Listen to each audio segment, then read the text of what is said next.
Hello and welcome to Geekverse Sidequest, your weekly stop for video game news, reviews, and more here on the Geekverse Podcast Network.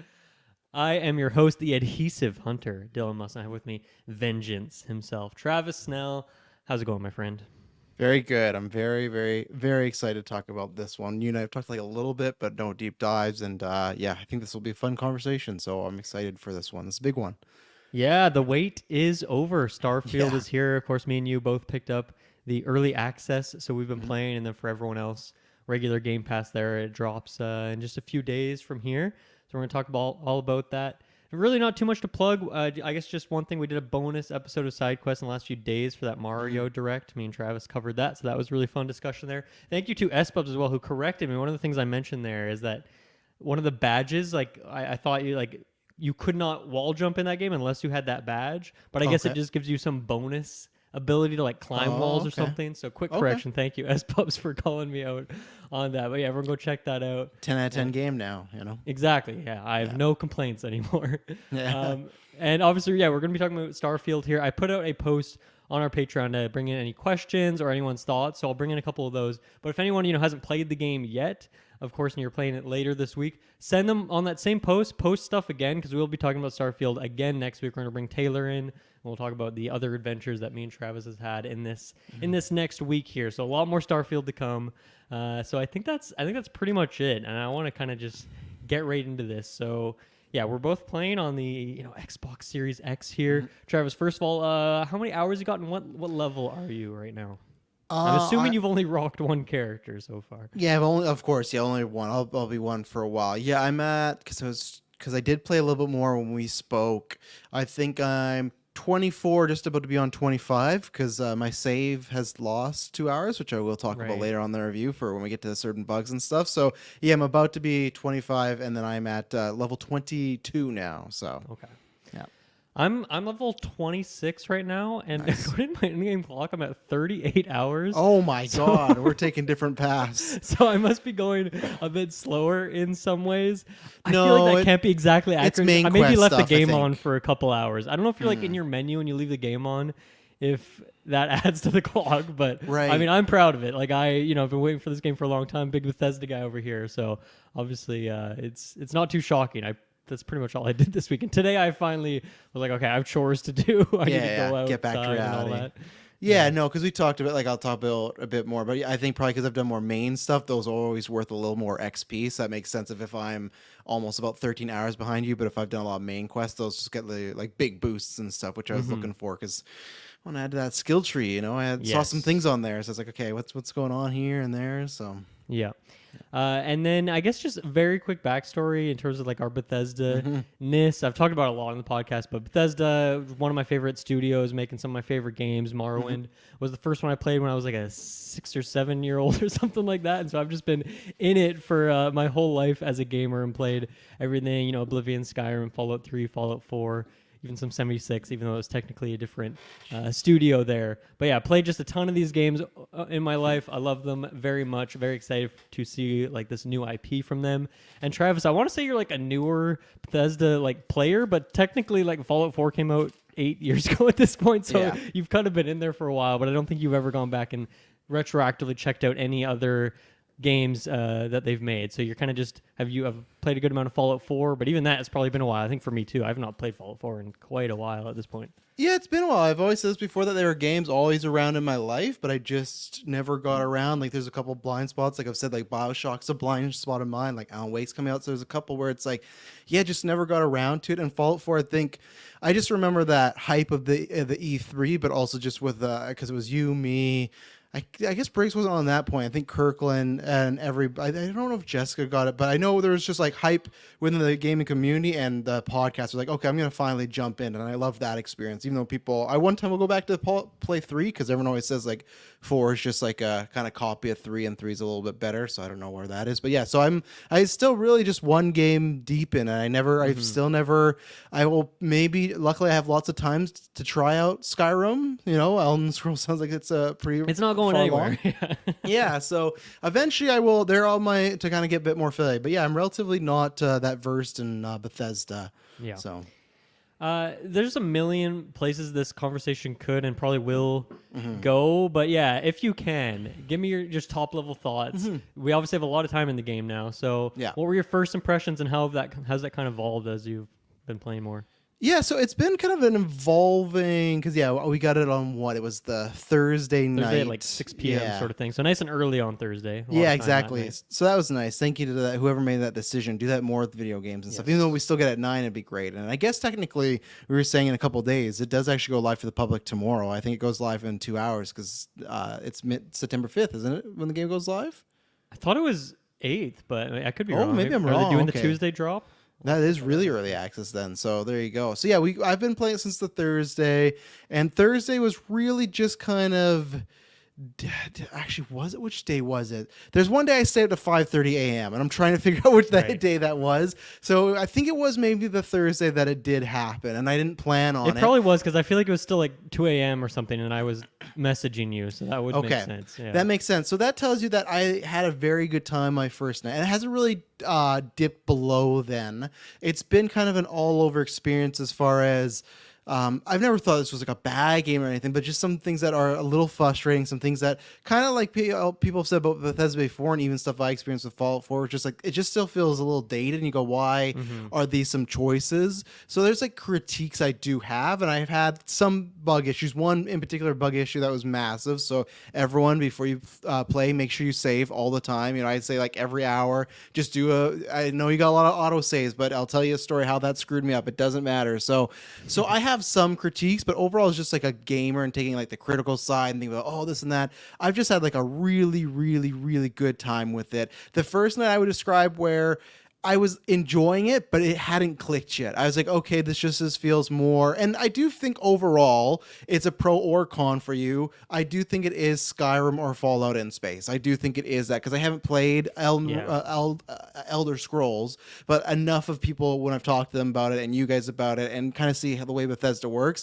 it is that. So if you like these type of games, then you're set. If you've always wanted to jump in, I think you could jump in. And I think most people, I don't know if there's like a big group of people that dislike Bethesda games, but if you did, then yeah, maybe stay away. But it's a little slower start. I was enjoying it, and then I think what we'll talk about, but is the best part of this game, is the exploration, and that's what happened where I found something on a random note on a guy, and I messaged him. I'm like, man, I just did the most fun thing, and that's what happened. I was planning on going to bed at 2:30 a.m. I'm like, okay, I was going to 2, but I'm like, okay, I got to finish this quest, and then I found this note, and we'll get into it later, and that just led me elsewhere, and that's where I spent a whole 3 hours trying to do this thing, and I was rewarded. I luckily got something that felt like you should not be getting it this early in the game. My first play night, where it's like, man, I feel like I'm for still example, using some of the rewards from that mission like 20 hours later. I still have it. Like the ship is a little different. We'll talk about, but there's still 3 things from there that I'm 4 days later and haven't replaced. So that's the spur of the moment stuff. So there's more specifics we will get into, but overall, I'm loving it. I will say I don't think it is though.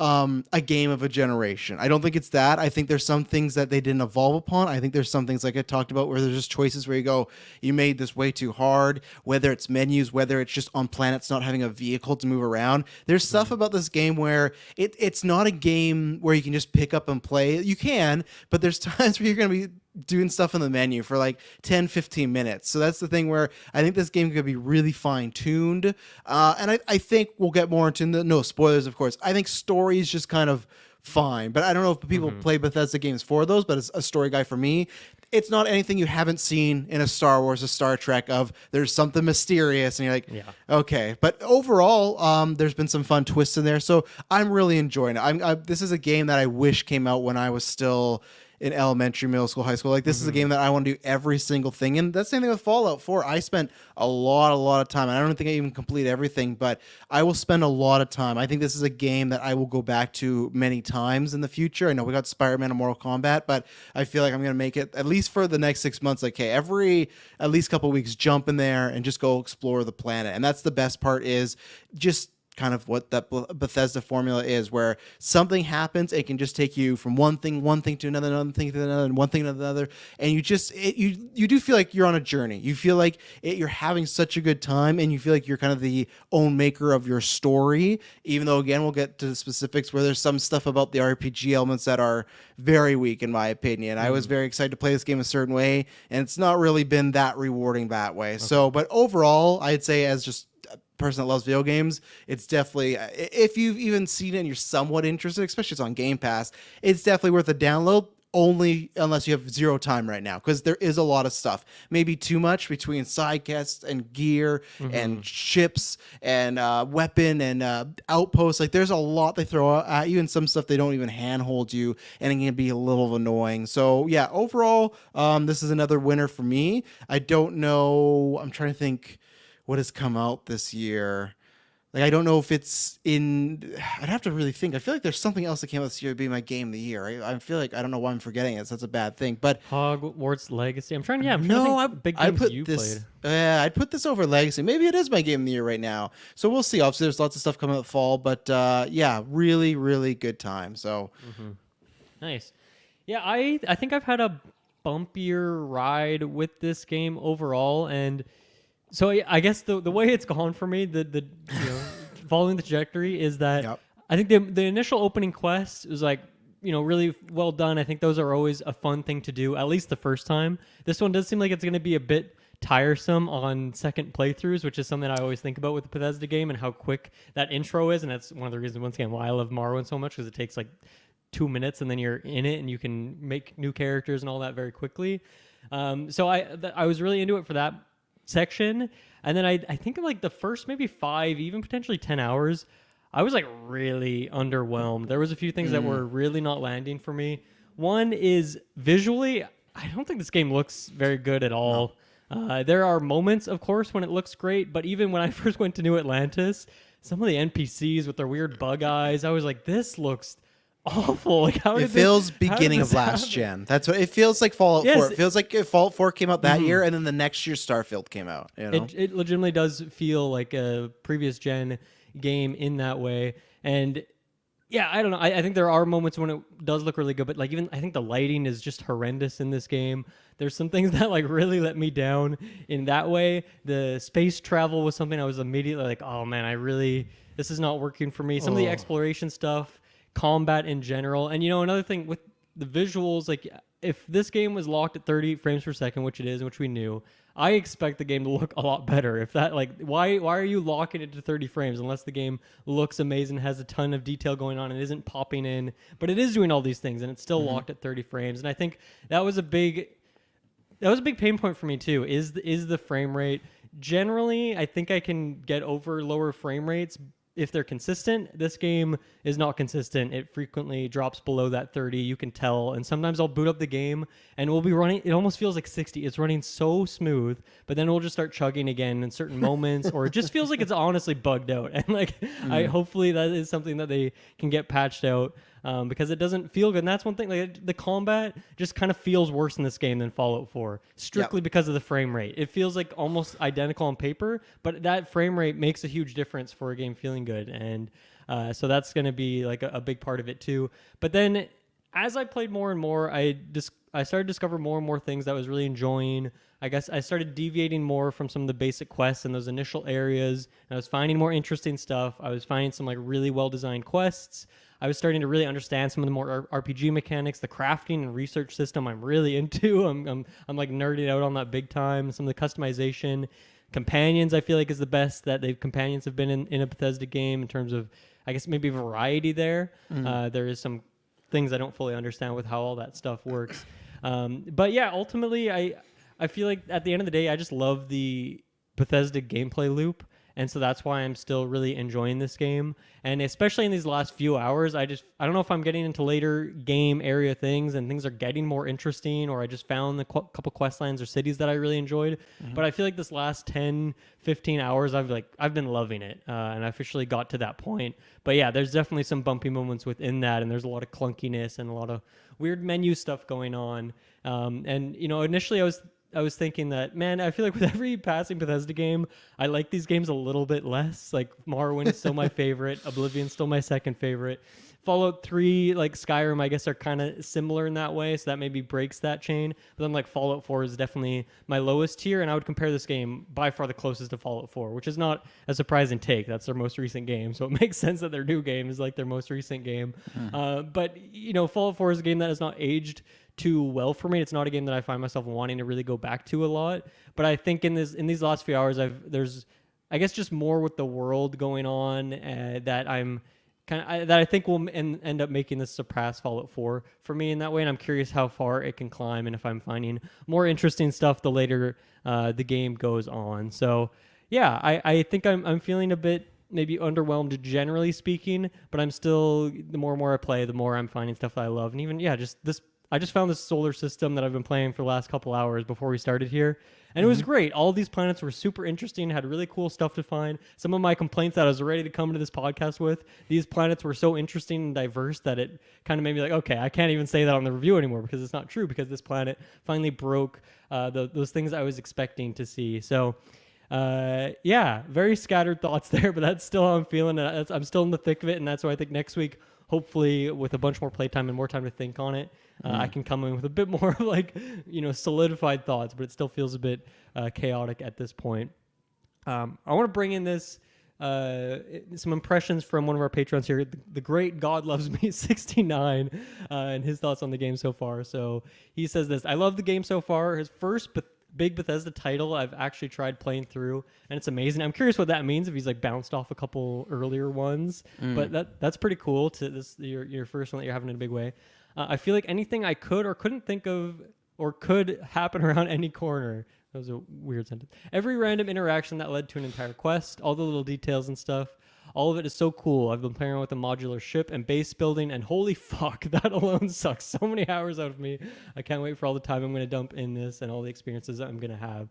So I love that they're having this experience with the game, and I feel like this is how a lot of people feel with their first Bethesda game, and it's cool that he's kind of experiencing that here, because that's definitely a different perspective. I come in with so many expectations, and I come in with like, well, the RPG systems were done better in these other Bethesda games, and I just want it to be like that. Why are you doing it this other way?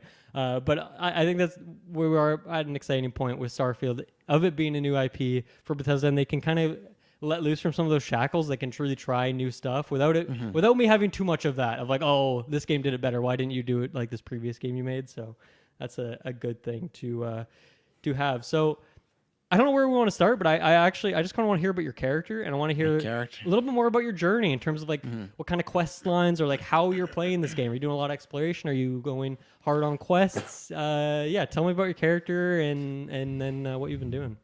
Yeah, so I went with the classic, as I've said before. If I can't go with Vengeance, I go with my pseudonym of Vance Egan. That's my guy, who's now changed. He used to be Vance Geen, but it's some trouble, so he had to change again. So Vance Egan. People don't know, I'm just doing the Voldemort thing where you switch the letters around. So Vengeance is always around. I'm excited to use him again soon, because I haven't been able to use Vengeance. There's Elden Ring, and then that's the sequel, and then there was something else, and then since then it's been Vance. So we'll see. But so I went with the scoundrel type, and I just thought, because I'm a Han Solo guy, I wanted to do that, and I was kind of looking at, and we'll get into it more, it was scoundrel, and also just those skills seemed like the most that I wanted. There's one in particular that I wish I didn't get now, because I will go back if I ever play this game, which I probably won't play this game again for, like, I will play as this character, but I don't think I'll do another character for a while, because I know people, and especially people have been saying there's great stuff about New Game Plus, which I think you will actually really enjoy, with some of your like complaints of like some stuff maybe being slow. I sometimes might take maybe it's just a time thing. I sometimes just take the approach that when I play my one thing with these type of games, I like just to be the journey, because I sometimes don't like to know what else happened. Then sometimes I hear someone's experience and go, oh, that's really cool. I'd like to play it. But sometimes I just like knowing, okay, this was my story. Like same thing with Elden Ring, when you mean seriously, like this was my story from start to finish. And I don't know if I'll start over again, because it's just like, I like that being like, that was my journey. That was the one way. Where when you're playing a linear story, you can kind of know that, the beat you're just playing for gameplay. So I chose the scoundrel route. like some of those skills. Kind of gave myself my own backstory that used to have family. They're all dead, so my guy's a complete scum. But he's just exploring now. He has no reason to want to like make personal connections, have friends. He just wants to have as much money as possible and just go what he can. And he's like on a suicide mission every time because he lost his family. That's why he's exploring. He's just looking for excuse. And then I took some other attributes in the next screen when it's like your perks or abilities, whatever they're called. I kind of picked some ones that were I would say linked with a scoundrel. It was like legendary outlaw. It's not legendary outlaw, but something like that where people recognize you and give you gifts. Or that's how I got my first crew member, because they walked up and like, I hadn't have heard you and stuff. So, and I don't know if you've got that as well, because then you said something sort of like, okay, that might take some things down, because I thought that was a fun experience. But that guy, because you told me a story about the guy, right? The adoring fan and everything. Yeah, the Adoring Fan. So in the Elder Scrolls 4 Oblivion, when you complete the arena quest line, then this guy has just become such a big fan of you because, you know, you did all these amazing kind of gladiator battles, and then he kind of follows you around. And so you can take him out or you can bring him with you as a companion, and he's kind of just this annoying, squirrely little guy. But in this game, he looks pretty much identical to what he did in that game. He has like the kind of spiky yellow hair. He has that annoying sort of voice. It's the same voice actor and everything. So it's definitely a reference. Does he have a name in this game, or is it just say like Adoring Fan or something? Adoring Fan. Okay. Okay, so you just knew that from before. You didn't get him, right? No. I Okay, remember that they showed that in the like June showcase that they did. They revealed that. So perfect. There's stuff like that where, okay, people come up to me and they're like, oh, here's this guy. So right away, like within 5 minutes, I had a crew member. So that was really cool. Okay, this perk's showing off already. I can't remember the other two. I think I picked one that had something to do with bounties and bounty hunters, where they're more frequently after you, but you get bigger perks for them if you beat them, which has been a pro and a con. Mostly a con because I don't like the method of how they've done. I'm not sure if it's a gameplay thing or my perk thing. We'll get into that later. There's a couple of things that I have big cons on, and then there was another something squirrely. I'd have to look at it. But so I just kind of pick lots of scoundrel based things, lots of lone wonders, you know, that sort of deal. And then from there on, you know, did the first quest that everyone else does to get in there. That was fine. And yeah, what I've been doing is I feel like I've been doing a little mix this last, I'd say 24-hour gameplay loop. And that's not the game time, just like what I've done each day. I'd say last day and a half, I've probably done more main quest stuff. But as I said to you, that was more so because I wanted to get some XP going on. And there's also something that I won't say, but you kind of, and I don't know if it was in trailers or not. There's something you kind of can unlock halfway through. And I was intrigued by that. So I wanted to do more stuff, and to get more of that stuff, you had to main quest it. So I was like, okay, I want to do that. So that's where I started to go. But the first maybe 2 to 3 days, I was really just kind of a mix, a little bit of main quest there, take a break for a while, go somewhere. I would love, especially that first night when I stayed at 5:30, that was primarily just, I found this. So, and I have specifically taken I'm getting as much money as possible. Every time I do something, I'm saying there better be a prize for that. I'm saying shitty responses to people and all that. So yeah, that's where I am as far as did kind of a mix, a bit more main quests now. And I think I'm near, I think there's only 3 more chapters of where I am. And I think I will just finish them off. And then I have this bold plan. I don't know if it's going to work. My bold plan was I was going to do, and that's where I'll get into some issues I have with the map and the way missions and laid out or stuff. But I just want to pick one planet and do everything I can on it, and then move on to the next one instead of going, because I think that's a way that in my brain I can like, okay, you know, for a week or two, I'm just going to focus on this planet, and that's my Starfield, and come to another one. And if there's a planet that's really small, then fair, I already did it. But so yeah, like I said, I have some complaints more along the way, but I'll let you go. But yeah, so far, that's where I'm playing a scummy scoundrel. Have some friends, like have some bonds, but again, I have complaints there too as far as the companion system. I'm not as jazzed about it as you are, because when I heard some stuff, which they do have in other Bethesda games, but when it was described, it sounded a lot more like Knights of Old Republic. But this really isn't that. Unfortunately, it's very basic. I don't feel that connected to any of them really. So yeah, I think I've been pretty disappointed, where I was someone that actually really liked the story of Fallout 4, and I really enjoyed that. So that's where I give the edge to that, where even I haven't completed, but at this point I was more engaged with that story. Where this, I've had a couple moments, but nothing overall. I'm more just doing it for XP and to get certain perks. But yeah, so just exploring. That's where that's my character. He's out for adventure. He's out for adventure till death, and he's gonna get as much money as possible. I had this thing where I joined a gang to stop everybody. I was having a good time with Emily because I just got to tell her what a bastard I was, to stop everybody at this big corporation. I get there, they make me a big offer, so I go back, I kill my original gang, kill them all, get a bounty on me, take all their money. So that it's not something I would do, and usually my instinct right away is like, oh, that sounds so scummy, but like, well, I'll probably get more money. So that's why I've been doing that, because as if people didn't listen to the last cast, Dylan did for Sidequest. I'm doing this because there is that Star Wars game out next year where you're kind of like a scoundrel. I know you're going to have to be good. So it's like, I want to be doing shitty things, bad things. And that's where I will say is maybe a negative, that the game doesn't punish me or light that as much as I would. Yeah, the consequences you're not feeling are... No, not really. It just kind of make your choices feel super meaningful. Yeah, it just kind of feels like it's there, so that I've gotten less engaged in that aspect. But that's where I am, just exploring, a little more main questing right now. I love it. I too am an explorer. My character's name is Pier Drona, who's a character I've used in a variety of things as well. He's meant to be kind of like a weirder sort of individual, but I feel like I really wanted him. I knew I wanted to be an explorer in this game. Like, just I don't even care about quests. I'm just gonna go look around at different planets, and obviously I've done a lot of quests because that's where a lot of the interesting content is. But that's when pretty much when I first got into the game. That was what I did for a good while, was just go check out these different planets and just walk around, kind of see how these systems work and all that. And especially because I was surprised at how quickly you go to Sol, like our solar system, and that was so exciting for me. I'm like, man, I want to go to Venus, I want to go to Mercury, I want to go to every single planet here and just go check them out for a little bit. And so I spent a lot of time doing that. And poor Earth, oh my god, just scorched, just a dust ball at this point. You can find a couple like monuments of real life places, but yeah, that place has been just absolutely destroyed. The first time I went there, I thought that you couldn't even survive on the surface, but then I realized I didn't have my spacesuit on. So now I can go back to it and I can walk around, but there's still there's not a whole lot to do there, which of course is kind of compelling. Have you gotten frostbite yet? Dude, I have had so many different status effects, and I've never done anything about any of them, even though I have an inventory full of things that heal them. Oh, if you get frostbite, you'll feel it. Okay, I thought I did, but maybe I just was getting close to frostbite and never actually had the full thing. I've definitely had a cough a few times that whenever you cough eats your kind of O2 bar a little bit. But yeah, I feel like I've had all sorts of afflictions and I just kind of walk them off. I don't know what's up with that.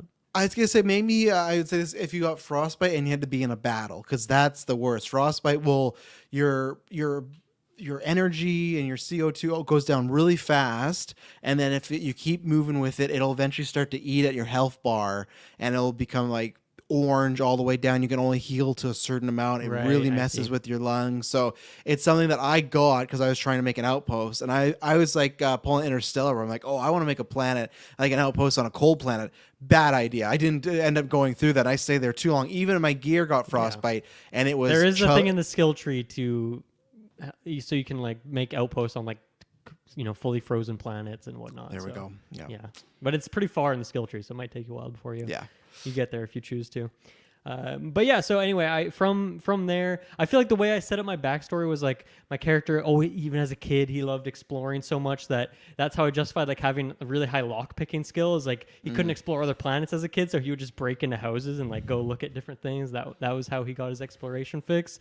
But then as an adult, he started exploring, the different solar systems, getting a crew. And I did maybe 2 or 3 of the main quests of Constellation. Normally I do not do those very as my first thing when I'm playing a Bethesda game, but I was quite enjoying it. First of all, when you go to their headquarters, that is a beautiful building. For all the times this game doesn't look very good, I love their headquarters. I thought it looked so cool, and I felt like a lot of the characters there had a lot more personality, and I wanted to get to know some of them, so I was compelled to do it that way. And then I just kind of started doing a bunch of little random side quests, or once again, when I'm exploring, I happen upon an outpost and someone needs help with something, I'd go do that. And then somewhere down the line, somewhere on one of those quests of Constellation, it took me to Aquila City. I forget which solar system that is, but it's one of the 4 main cities that the Freestar Collective, that's their home base. and I just fell in love with that city. I think it's one of the coolest Bethesda cities. It's kind of like that old west, Wild West sort of vibe, but then also there's like cobblestone castle walls. Like it's a really interesting dichotomy, and it's one of the things, a criticism I have against a lot of more recent Bethesda games is like all the cities in the game are always behind like huge walls and loading zones, so they feel kind of disconnected from the world. That's all the way back to Oblivion is when they started doing that, and so you can't really appreciate the beauty of some of the cities because it's just a huge wall around the actual thing, and then you can walk in and see it on the inside. And that's kind of the case for every city in this game pretty much, except for Aquila City. It's like this huge city, but you can just walk in from you can jump over the walls at any point. The walls aren't that high. You can just, if you want to go explore, you don't have to go through some loading zone or teleport or fly somewhere else. You just jump off the wall and go explore. And so I just loved the vibe there so much that I joined the Freestar Collective, became a deputy, and started doing that quest line, and I really liked it there. And then a lot of the side quests that you can do just in that city of Aquila, I was also really enjoying. I was liking a lot of the characters, the personalities there. So I just spent so much freaking time. That's probably when I dropped down in my level count compared to you based on our hours, is because I was just hanging out. I was really not doing too much. And so, yeah, I kept going through the Freestar Collective route. I eventually bought a house in Aquila. I've since bought the other house. So you can get a house and an apartment. I bought both of them. I'm like, I'm putting all my money in this city. And I think I have now complete the Freestar Collective, the whole quest line. I'm pretty sure I've done the whole thing, and I can probably do some like of those mini randomly generated quests as well. But I think I've gone through the whole thing, and the rewards you get when you beat it, really good. And you get a really dope ship that has a lot more capacity, and all this cargo that I was having such an issue with for hours and hours using this the was Mantis the Ranger ship. one you said? Yeah. It has like, I don't know, I want to say around like 2,000 in the cargo, and it has up to 5 crew, although you need actual skill points to have more than 2 crew members at a time, which is something that I'm a bit disappointed in. But it's also a Class A, so I can use it because I have zero piloting skill, and I've found a couple cool ships, but then it's like, you don't have the skill to use this. And I was like, that's fair, but also kind of sucks. But this one, thankfully, is a nice Class A. So even me, just a scrub pilot, I was able to use it. And then from that point, I've honestly just been out exploring again, not really doing any particular quest line. I just found a couple really cool solar systems, and I've been having a lot of fun just exploring. And you get a lot of XP from doing some of that stuff. I want to talk more about that a bit later on, but that's kind of where I'm at right now. Just full on explorer status, Freestar Collective deputy, ranger at this point. And that's kind of who I am. I'm generally a good person, I want to say. I'm not taking those. I'm not always asking for extra credits, and I'm not always being the asshole. But I was bummed because one time I accidentally shot a missile at like a settler ship, and then 2 of my companions were so pissed at me, and I'm like, man, I don't have a save that's like in the last 10 minutes. I don't really want to reload this. I can probably talk my way out of it. But yeah, that's kind of where I'm at. And now they're on the ship. They're like, yeah, everything's been fine except that one time he just destroyed those settlers. They were so pissed. And then, yeah, for the traits that I picked the empath one, so that makes you like better in conversations. The really interesting one that I did like. Yeah, I had that one too. That's the other one I had. Yeah, I thought that fit with the scoundrel, like Han Solo. You don't necessarily have to be like a good guy with it. It just makes you like better at a smooth talker, right? Yeah. The one that I really like and I really would recommend for people is you can just choose to have parents. And so you just have your parents who live in New Atlantis, and you can go visit them. And then they've shown up in other places. One time I was at Constellation, and they were there. They're like, we love that you're doing this job. We just wanted to come check it out. One time I was in Aquila City. They were there just hanging out. And they're like, yeah, we're just vacationing. We're just hanging out. How's your journeys been? I missed that one. So cool. Like, that is such a clever thing. And I think like every once in a while you have to send them money. That's like the downside of it. But it's like it pulls 600 credits out of my account every like, I've noticed it once so far. So it's not breaking the bank or anything. So I'd definitely recommend that one for anyone. Definitely on like first playthrough, just to see what it is. It adds a little bit more flavor to the world. Obviously, if it fits with your character's backstory. For me, my character had like a nice, happy upbringing in New Atlantis, so it kind of fit in that way. I was gonna say it sounds cool, but it doesn't fit with Vance Egan, who's lost. I don't think so. No. I think the Adoring Fan as your kind of bonus guy fits a lot for who you're playing as. And he's been fun. He's fun to take along and whatnot. Doesn't have great skills, but they're all like, he has 3 skills that are like 1 star. It's like, oh, that's all right. But yeah. How about we talk a little bit more about some of these RPG mechanics? Because you brought that up, and I want to talk more about this. So we talked about some of the traits. I wish there was maybe a few more interesting ones, and a lot of them are just like, you pick one or the other, and it's like you're either an introvert or you're an extrovert, or you can breathe on these planets or you can't. You kind of pick one of the two. And then I think one of the things that I found a strange choice is some of those traits essentially give you like higher disposition with like some of the religions in the game, or make you a resident of one of the cities. But it's like, this is my first playthrough. I don't know any of these places or know any of these religions. So I felt like kind of weird to make those decisions too early on. But I think like a middle game thing when it's like, okay, you've met some factions, met some people, you know if this religion's hokey or not. Or at least like maybe a bit more of a description of what that place is like or what that religion is like. Here are some of their core tenets so you can kind of choose. But I think that's something on New Game Plus, which I will definitely check out. I am definitely going to like role play my character more. It's like, oh, I was born in this city, this is where I'm from. And this is maybe the religion I'm part of if I want to play as one of those types of characters. And yeah, so I think we talked about like kind of the more interesting ones. I feel like the Enduring Fan one, or like I think it's called Kid Stuff, is the one where you have parents. Like those are probably the more interesting, unique, weirdo ones. The other ones are mostly stats things, or like I said, disposition with certain factions. But yeah, how are you feeling about the skill tree? This is a thing we love to talk about here at Geek Versus. We love to talk about the nitty gritty of a skill tree. Yeah, it's an interesting one because you have your 5 kind of branches, and it's not the classic way where it's like, okay, you got to get skill tree A, and then it sprouts up again B or C. It's not that way. It's more where, okay, let's just pick science, for example, right? You have your skill trees and you keep getting your skill points. And the next totems, it's not a tree. It is, I know it's skill tree, but it's not a tree. They're in columns, and there's column 1, 2, 3, and 4. And you would think, oh, I probably can't get 4 for a long time. You could probably get to column 4 in a couple, like, I don't know, in your first day, because all you have to do is you just have to keep updating science. Because what happens like is essentially level 12 if you put all your points in one tree, I guess, and then plus the stuff that you start with. So exactly. So that's where I like that. I think I enjoy that more than, and I don't think every game needs to do that, but I think you do get a lot of variety because like, oh, I hate it when it's like, oh, I know I have to at least wait another 20 to 30 hours to get this. If there's a skill you really want, sure, maybe you don't like these other science ones, but if you really want it, okay, I'm going to pour all my stuff in science, get this skill, and then move on to something else. So I like that variety. I think all the skills, not all, but I think majority of them have seemed, there's something different to them. They're not just, punch a little harder. I think the updates for some of them are a little... They're a little bland. I could have asked for a little more. The way it's like, okay, so I have a pistol, right? Like one of my first ones was, that's what came with the Scoundrel, is your pistol's 10% more damage. Great. And then you have to get 10 kills, 50, 75, and 100 with each, increment. And you can go up to, 10%, 20%, 30, 40. So I do like that. I am doing that because, of course, I want my guns to be more powerful. But it is like just, I don't know what else I would have. Maybe even some sort of little perk of like faster shooting or more range. Just the fact that it does more damage, Right. So I like the skills. I think some of the updates are just very, you and me could have thrown that together in an hour, less than, so yeah, we do hate just you do blank percent more damage. Because the way I've noticed it, and I have not put a single point into combat. I got laser rifles as like one of my default ones. So I think that's really cool that I'm level 26 and I've not put a single point technically into combat, and I'm not having a trouble with combat because I have really good like ability to make gear and I can get all these improvements, so my guns are doing more damage in that way.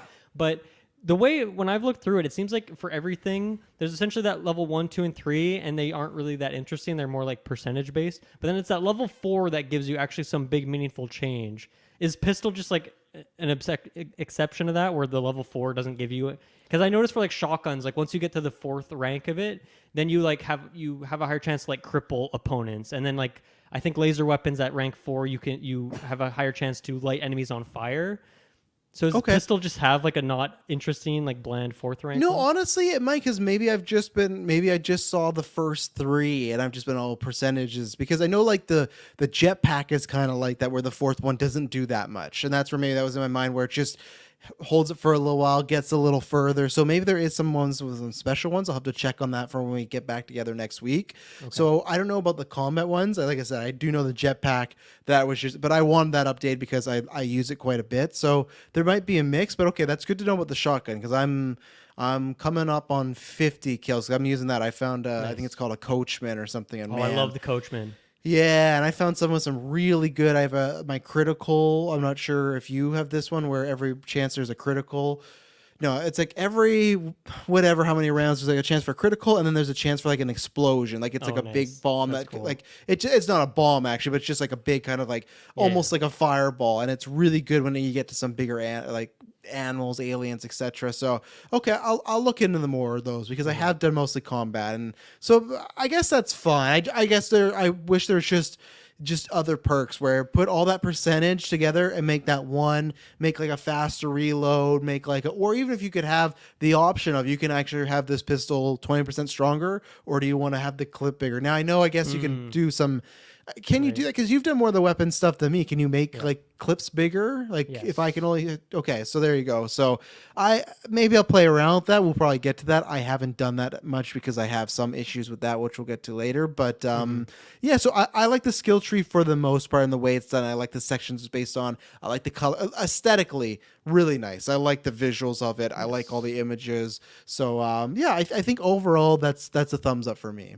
Hmm. Yeah, it feels quite similar to, I'd say, Skyrim's system, but I think Okay. the improvement over Skyrim is that one just took so long to scroll through and look at everything, especially with a controller. It is much better on PC keyboard and mouse kind of thing. But I think they've just solidified it or simplified it, made it just smaller and easier to digest. And yeah, I really like the idea of having those different rows, and you just have to put 4 points into anything. It could be 4 into the one Yes. skill. You could put all 4 into Mhm. pistol, and you'll get to the next rank. Or you could just go without having to do any of those, like get 10 kills. You could just put 4 into different things and level it up that way. I think that's a really smart system. And then once again, even if you want to get the later rows, like the third or fourth row, you could still just keep upgrading that first row of things. It doesn't need to be the second or third row necessarily. So you can really pick and choose in that way. I have a sad story about my coachman had like anti-personnel, so I think it did like 15% more damage against enemy opponents, which is like almost all the enemies you're gonna fight are humans.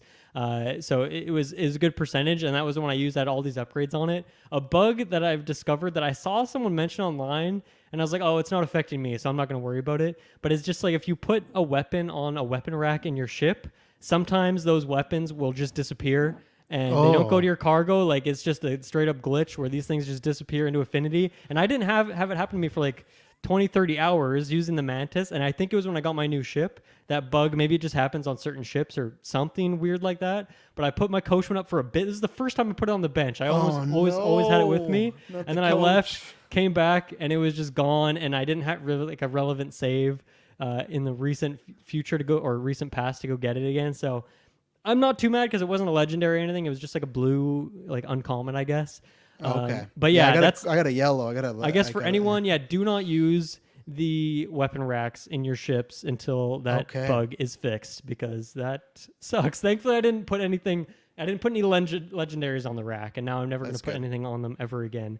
What is the legendary? Is it purple or yellow? I can't remember. That's yellow, and purple I think Okay, so is epic.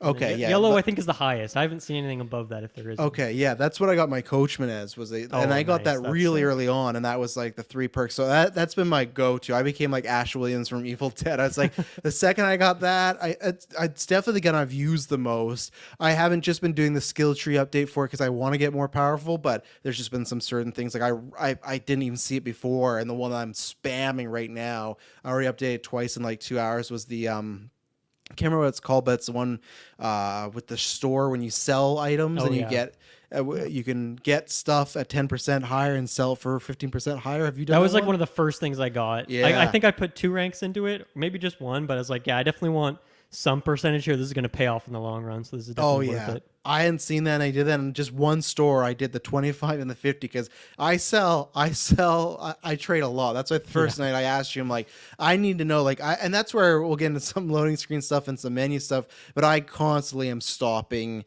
I'll do, a couple hours, and then I'm gonna load myself up. I'm gonna load my companion up, and then we're going back to New Atlantis, which I don't know. And here's a good dummy question: can you ever just land in the spaceport, or does it always have to be somewhere else, and then you walk to the spaceport?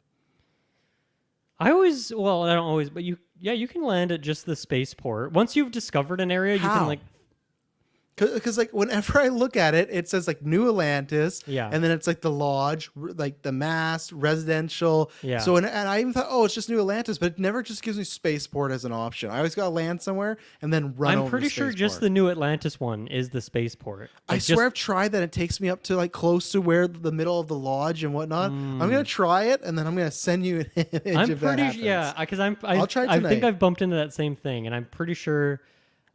For me, that's what I do is I just go to New Atlantis itself and not one of the sub areas, and that seems to do the trick for me. But yeah, that store one, that's great. So I think that one's going to be ranked up really fast because I'm doing so much stuff like selling miscellaneous items, selling people notes that cost a cent, but it doesn't matter because it helps with that skill. So Yes, yeah, that one. And then some of my other favorites is because I already had the persuasion one. That one I love the whole, Jedi, like, and that's a fun mini game. I love that anytime where you have to try to figure out, and I feel like they do it in a really good way as far as there's some games like LA Noire, which I felt like was never great because it was like you gotta look at their face and say, well, these graphics aren't good enough for me to look at their face. This I love that from not every character, but from the opening line, you go, oh, I know exactly what to say with this character with this skill because I know that this, like, if they're really rambunctious, I gotta play their ego and I can get it there. When people are in the middle, that's where it's like, oh, you gotta like throw a couple lines out to sea and it's getting risky. But yeah, I think that one's third about away from being elevated. I want to stop and talk about. I am a little confused on the persuasion system because I am not sure if it, like, because I was kind of doing it the way you were at 1st, and I felt like I was having like moderate success, but then I thought I realized that eventually it just becomes like either the line of dialogue you choose is like green, yellow, or red, and I don't know if it's purely a stats thing or if there actually is any amount of like per conversation, this is what this individual person wants to hear in this situation, or if it's just like green, you have a higher % chance that it'll be a success. Yellow is mid, red will always be hard, no matter what the person. Do you find like you're getting a lot of red when you're able to like get a good read on the person? No, I've only done red once, but it was right at the, like not okay. I've only did red successfully once, and it was literally a guy threatened me, and the other options, I was like, this isn't going to appeal to this guy. And it was just me threatening, like, I'm going to kill everyone in this, like, your posse. And he's like, oh, never mind. So, like, and it was right off the bat. I was like, oh, that's nice. So I haven't come across red as much. It's definitely been a lot of yellow and green, but I think I'm trying to think what that would be. I think that's just their way of trying to say, like, usually there's like, I think like kind of a generic answer, a diplomatic answer, and then like an aggressive answer. That's how I take it. And then there is other colors like orange and purple, I think, get in there sometimes. Purple? Oh my God, I've never seen purple. Maybe I gotta upgrade that skill more or something like that. Have you got, I think I've gotten to one point where there's 5 options on a different, I know orange for sure, because there was like a 1, 2, 4, 5, 6, I think at one point. I don't know why 3 was missing. So I've only put, I think,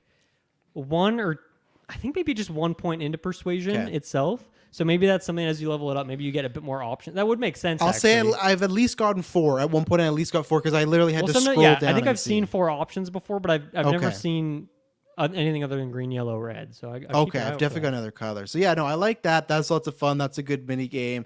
And then I'm like you, I don't think I've done as much, but I got the lock picker one as well right now. I'm working on. I think I've maxed out right now. Okay, yeah, I think I'm going into the 3rd one because those are fun mini games. I had one digipack today, man. I was gonna take a message and I took the photo and I was literally gonna send it. I'm like, figure this out because I can't. I figured it out, but it was racking my brain for one time. I just left. Minutes. I'm like, I cannot figure this out. I'm down to like 2 digipicks. I need to. But that's what sucks. If you leave, that's a waste of a digipack. So I'm sitting there. I'm like, hey, I'm going to figure this out. And I'm sitting there like a beautiful mind just going this way. I'm like, hey, if I do this. But I love those mini games. So for all the skills, I bought the laser one accidentally. I wish there was like a pullback because I literally was just a slip of the finger. And I think I was reading it and then I hit the A. And luckily I've gone a bit more better laser weapons now. The first 2 days, all shit weapons. All weapons I did not like. I did not enjoy. Now that I've found some blue and purples, I've been enjoying some laser guns. But no, before they're doing no damage. They weren't great. So I was so bummed out. Like, man, I just wasted a skill point here. And that's where it's like, okay, I need to get some XP to make up for that. But yeah, so I think I have a general mix. I think the only one I haven't actually done, I use this as an example, but I don't think science I've done anything for. I haven't put a single thing in because there hasn't been anything that's really spoken to what I'm doing with my play style right now. And there might be a few more, but I don't think I'll do many with the ship because I hate the ship. So Yeah. The ship is my Breath of the Wild horse, because that's not a fun experience for me, and I wish it was a lot more fun. We'll get to the ships. We'll get to the ships a bit later on. I'll tell you about my skills after this quick break. Okay, we are back. So, yeah, I think I've pretty much gone. I'm not going to say exclusively into science because I did. Well, Nice. I don't think I maxed out lockpicks, but I got the 3 tiers, so now I can open master locks. But I'm like, I don't think I really want the 4th tier, which just, I don't know. I think it makes it a bit easier. You can like auto it or something, but I'm like, now I can unlock everything I want to. I just have to be able to figure it out. So I think I'm happy with that. Do you not have an auto right now? Because I think I'm on 2 tier and I still have like an auto thing. No, it gives me like an I auto. think you get like more, 1. or it. I think what happens actually, if I'm remembering correctly, is like, because you know when you get to a master level and there's like 12 different pegs that it's giving you, and you're not going to. There's probably 3 or 4 that you won't end up using to solve the puzzle. It removes ones that you don't need. Or that are not crucial. Okay. I think that's what it does. So I'm like, that's cool. If I had a million extra skill points, I would definitely invest it in that. If this was a game like Horizon where they're just feeding you skill points like crazy, but since they're more crucial in this game, I don't think I'm going to spend a point to get the 4th one. I'm happy with get 3 tiers. I got the master lockpicks. I can do that. And I just need more digipicks is what I need, because those. Oh, things every are time I go to a hard. shop now, I'm buying them. Me too. Yeah. I have my rounds with my merchants in Aquila City everywhere I go, and I always am picking up more digipicks. Even at master level, I still just burn through these things. So today I stopped at New Atlantis and Neon City just to get a couple run and stuff like that. I was doing the med packs too. At one point I had 41 med packs, and then a level just sunk my med packs. I've dropped down pretty low. Now I'm doing pretty good. But yeah, it was risky for a bit there. But yeah, I've mostly gone through science. I have fully upgraded the weapon crafting. I have 3 tiers of the space suit crafting. I have 3 tiers of the outpost development. I have 3 or 4 tiers of the experimental research that you can unlock. So I've almost got all of the crafting stuff that you can at this point, and I'm almost there. And these ones are tricky to level up, right? Something like a gun to get 100 kills. Not really hard to do it all. You just got to spend some time, find some enemies. I guess these aren't technically harder for the building ones, but it takes a lot of resources and having just the right stuff. And especially the experimental ones, like, you got to build exotic pieces. Well, it's like, that's a lot of rare resources to get that kind of stuff. But the mini gaming of all of that and planning out the resources, and once again, on my stops, I know my certain merchants, I go to them for like, okay, I know this guy's got titanium. I know this guy's got this other thing. And I'm just like, I have my routes down at this point to get as much as I can. And that's where my name is coming in here, the adhesive hunter, because that is the bottleneck for fucking all the crafting in this game is needing adhesive. And the reason I find it so funny is because in Fallout 4, it was the exact same thing. Adhesive was, for whatever reason, the hardest fucking resource to find in that game. And in that game, you would find random crap in the world and you'd break it down. And so I would always be finding tape and glue in Fallout 4. That was the thing. It doesn't work the same in this game, but I definitely had that in my head still. I was picking up so much duct tape, and then I was like, oh, that doesn't actually do anything for me in this game. It doesn't give me adhesive. But I never find it in the wild. I've never found it on like a planet from a certain plant or anything like that. So it's always just buying it from vendors, and I am constantly... I don't know what exact. I think it might be 24 hours in-game clock for them to like reset the things that they're selling, so you can buy more of something. That feels, but yeah, I am making sure that. Oh, I haven't been to Neon in a bit. I should go back there because that guy's gonna have adhesive now, and that fucking. I'm the adhesive hunter, man. That is my side gig at this point. So yeah, a lot of upgrading stuff, and I found that really satisfying. You get some really cool upgrades, and even just even if a gun isn't a blue or purple and doesn't have any bonus stats on it, you can just get some really great upgrades on it to make it do a lot of damage and make it really useful. And so I think that's in a lot of way making up for my lack of DPS from skills, and I don't have those percentage boosts there. It's strictly coming from upgrades, but I'm able to upgrade things really effectively. And I think my biggest complaint with that system is on all weapons and armor and all that stuff, there's a section for I forget what the word of it, but just like changing the skin of something. But I've still only found 2 items that can have the skin change, and it's from the pre-order bonus. So I just don't think there's actually like changing the skin for things. But then why does everything have that bar there? And I've looked this up, and no one else has seemed to found any either. So hopefully this is something they add later on, because that's one of my favorite parts about customizing weapons in games like this is putting some cool ass look on it as well. And so hopefully they add some more of that. I do like the one they have there, but it's once again only for like 2 weapons in the game, so it's not that engaging that you find these different cool cosmetics for it.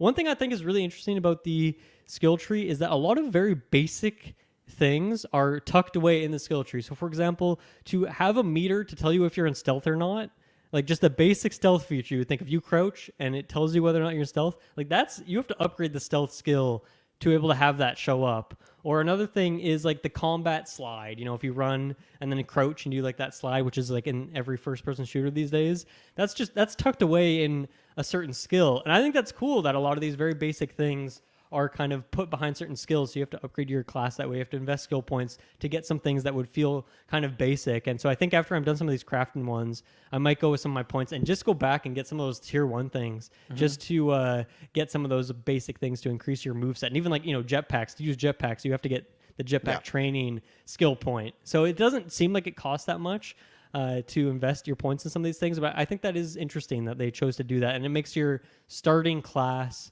that you pick even more meaningful in that way, because you get 3 traits that you start with, and that can be a big difference in some of those things. So I think that's pretty interesting. There's also like skill books. This is something I found very confusing in this game, because you'll pick up skill books and it will say, you know, now you do 5% more damage with guns or something like that. You can sell that, but it's not really clear if you need to keep that in your inventory to keep that bonus. And then I don't think you can go anywhere in your character profile and see the things that you have. So I just have no idea what percentages I arbitrarily have at this point. So I hope they patch that in. That's like, I feel like a day one mod thing when this game, or I guess it's on PC now, but I feel like people are going to get that figured out in minutes and have that in the game. So unfortunately for Xbox, we don't have something like that. But when I eventually play this game on PC in the future, I'm sure that feature will be in there. It's so weird that you can't see the skill books that you've picked up. It's very, and the fact that it doesn't tell you for sure that you have the thing is very confusing. It's a weird choice. Yeah, because I've thought about that, but then I went, I just need to sell it anyways. I don't need this. It's for some money, so I'll just go forward. I guess I could have stowed on the ship, but I don't even know it has to be on you. But not so much bad now, because, that's the other skill I did. Of course, I did the weightlifting one. I put that one up because my companions can hold a lot, but still there's just times where I want to that have mantis suit with the 40+ capacity is so fucking nice. It looks great, too. Even that bug head you have, it's great. But, I've switched out the helmet now, but, that suit is still, my bread and butter. Yeah, I'm fully upgraded on the weightlifting as well. That's because I'm a seller guy, so I'm collecting as much stuff as I can out there and getting some money. So let's talk about some of that space exploration, and we'll just talk about exploration in general. But starting with space and flying your ship and all that, I think we're both in the same boat here. That this is a very disappointing part of the game. But why is this disappointing for you? Well, it's a few things, because we'll get to that later, but just on the first base, like when you're being chased or you're chasing a ship or anything like that, the dogfighting, none of that's fun. It's not a good experience. I'll skip it. I had fun, and now when a bounty hunter bumps into me, I just pay him the money. I'm like, I don't even want like $2,000 to like just get you away, because this isn't fun for me, whether I'm gonna lose or whether it's just not an enjoyable experience. And because it's not so much I have a problem with the ship, it's like because there's just nothing special about being in the ship. You should feel like when you get in there, you take off, that should feel, because I make my jokes about Zelda Breath of the Wild, the horse and all these other things, but to me, when you're in space with your ship, that should feel like a great experience. It feels like that, I think, when you get a new ship and it's like, oh, that's cool, look at it like this light and stuff. But once that, like, you always just, you set a course, you travel to a planet, it shoots you, maybe 10,000 feet away from the planet, so you get that same view every time, and maybe there's some asteroids in front of it, maybe there's some ships, and there's just nothing there. It's just space. I know people are going to say, oh, it is just space. I know, but this is where you get to have fun if it's like, it's a fictional game, It's like, if we're exploring our world, I expect it, like our solar system, but have some like even like nicer looking backgrounds, have some shooting like it just kind of feels like it's a planet. And for the most time, maybe there's not an area, for the most time, it's just like a dead area. So that's one thing. And to get around, this is why I just could never give this like a perfect score or anything like that. It's just like, to move planet to planet is painful. It's the worst. There's too much going on. The way they've laid out it's cool in a sense that the idea behind it is you get like a bird's eye view of all the solar systems and you click on one, but the fact that you got to hit B a bunch of times to go back to another one. I wish there was literally just a log list of like, I know what they want. I know what they want it to be cool, but because it's not cool, I'm not having as much fun. I wish there was just like a planet, like solar systems, like a tab you just click on and chart it that way, instead of this like click on the solar system, click on the system, click on the planet, click on the moon of the planet. Like it's It's painful. I don't understand why no one like why did not anyone just look at like this? We're making this a lot more work than it has to be for people, you know. I just don't understand. Even you could have like my pictures, like you could have it as far as in little categories of text that you're scrolling down the menu, and as you're doing that on the side it could be shifting the images to solar systems. I don't know, so it's not fun. Charting a course isn't fun. It just wants you to be in a menu so much. Yes. And it's not like that's the loading screen, because like its loading screens are elsewhere. So yeah, it's just overall dogfighting, flying around, you know, there is times where I'm flying, there's just a random ship in the distance, like, oh cool. But it's also to this idea, because I saw it was a very fun I can't remember what the start and whatever ending point was, but Alana Pierce, she streamed, I'm not sure if you saw this, she started one planet and decided to drive to like, or fly to like Pluto or something, and she did a stream. It literally took her 7 hours to do that. And like it's kind of fun, but like at the same time, it's like, I feel like in a video game world that shouldn't be the case. I didn't even know you could do that, because it doesn't feel like you're moving at all. No, you can. Yeah, so that's what she tested out. You can look it up. Took her 7 hours to fly from one planet to another. Okay, so what I'm curious about that is like I've never been in a solar system, or like, you know, you fly into like the outer atmosphere.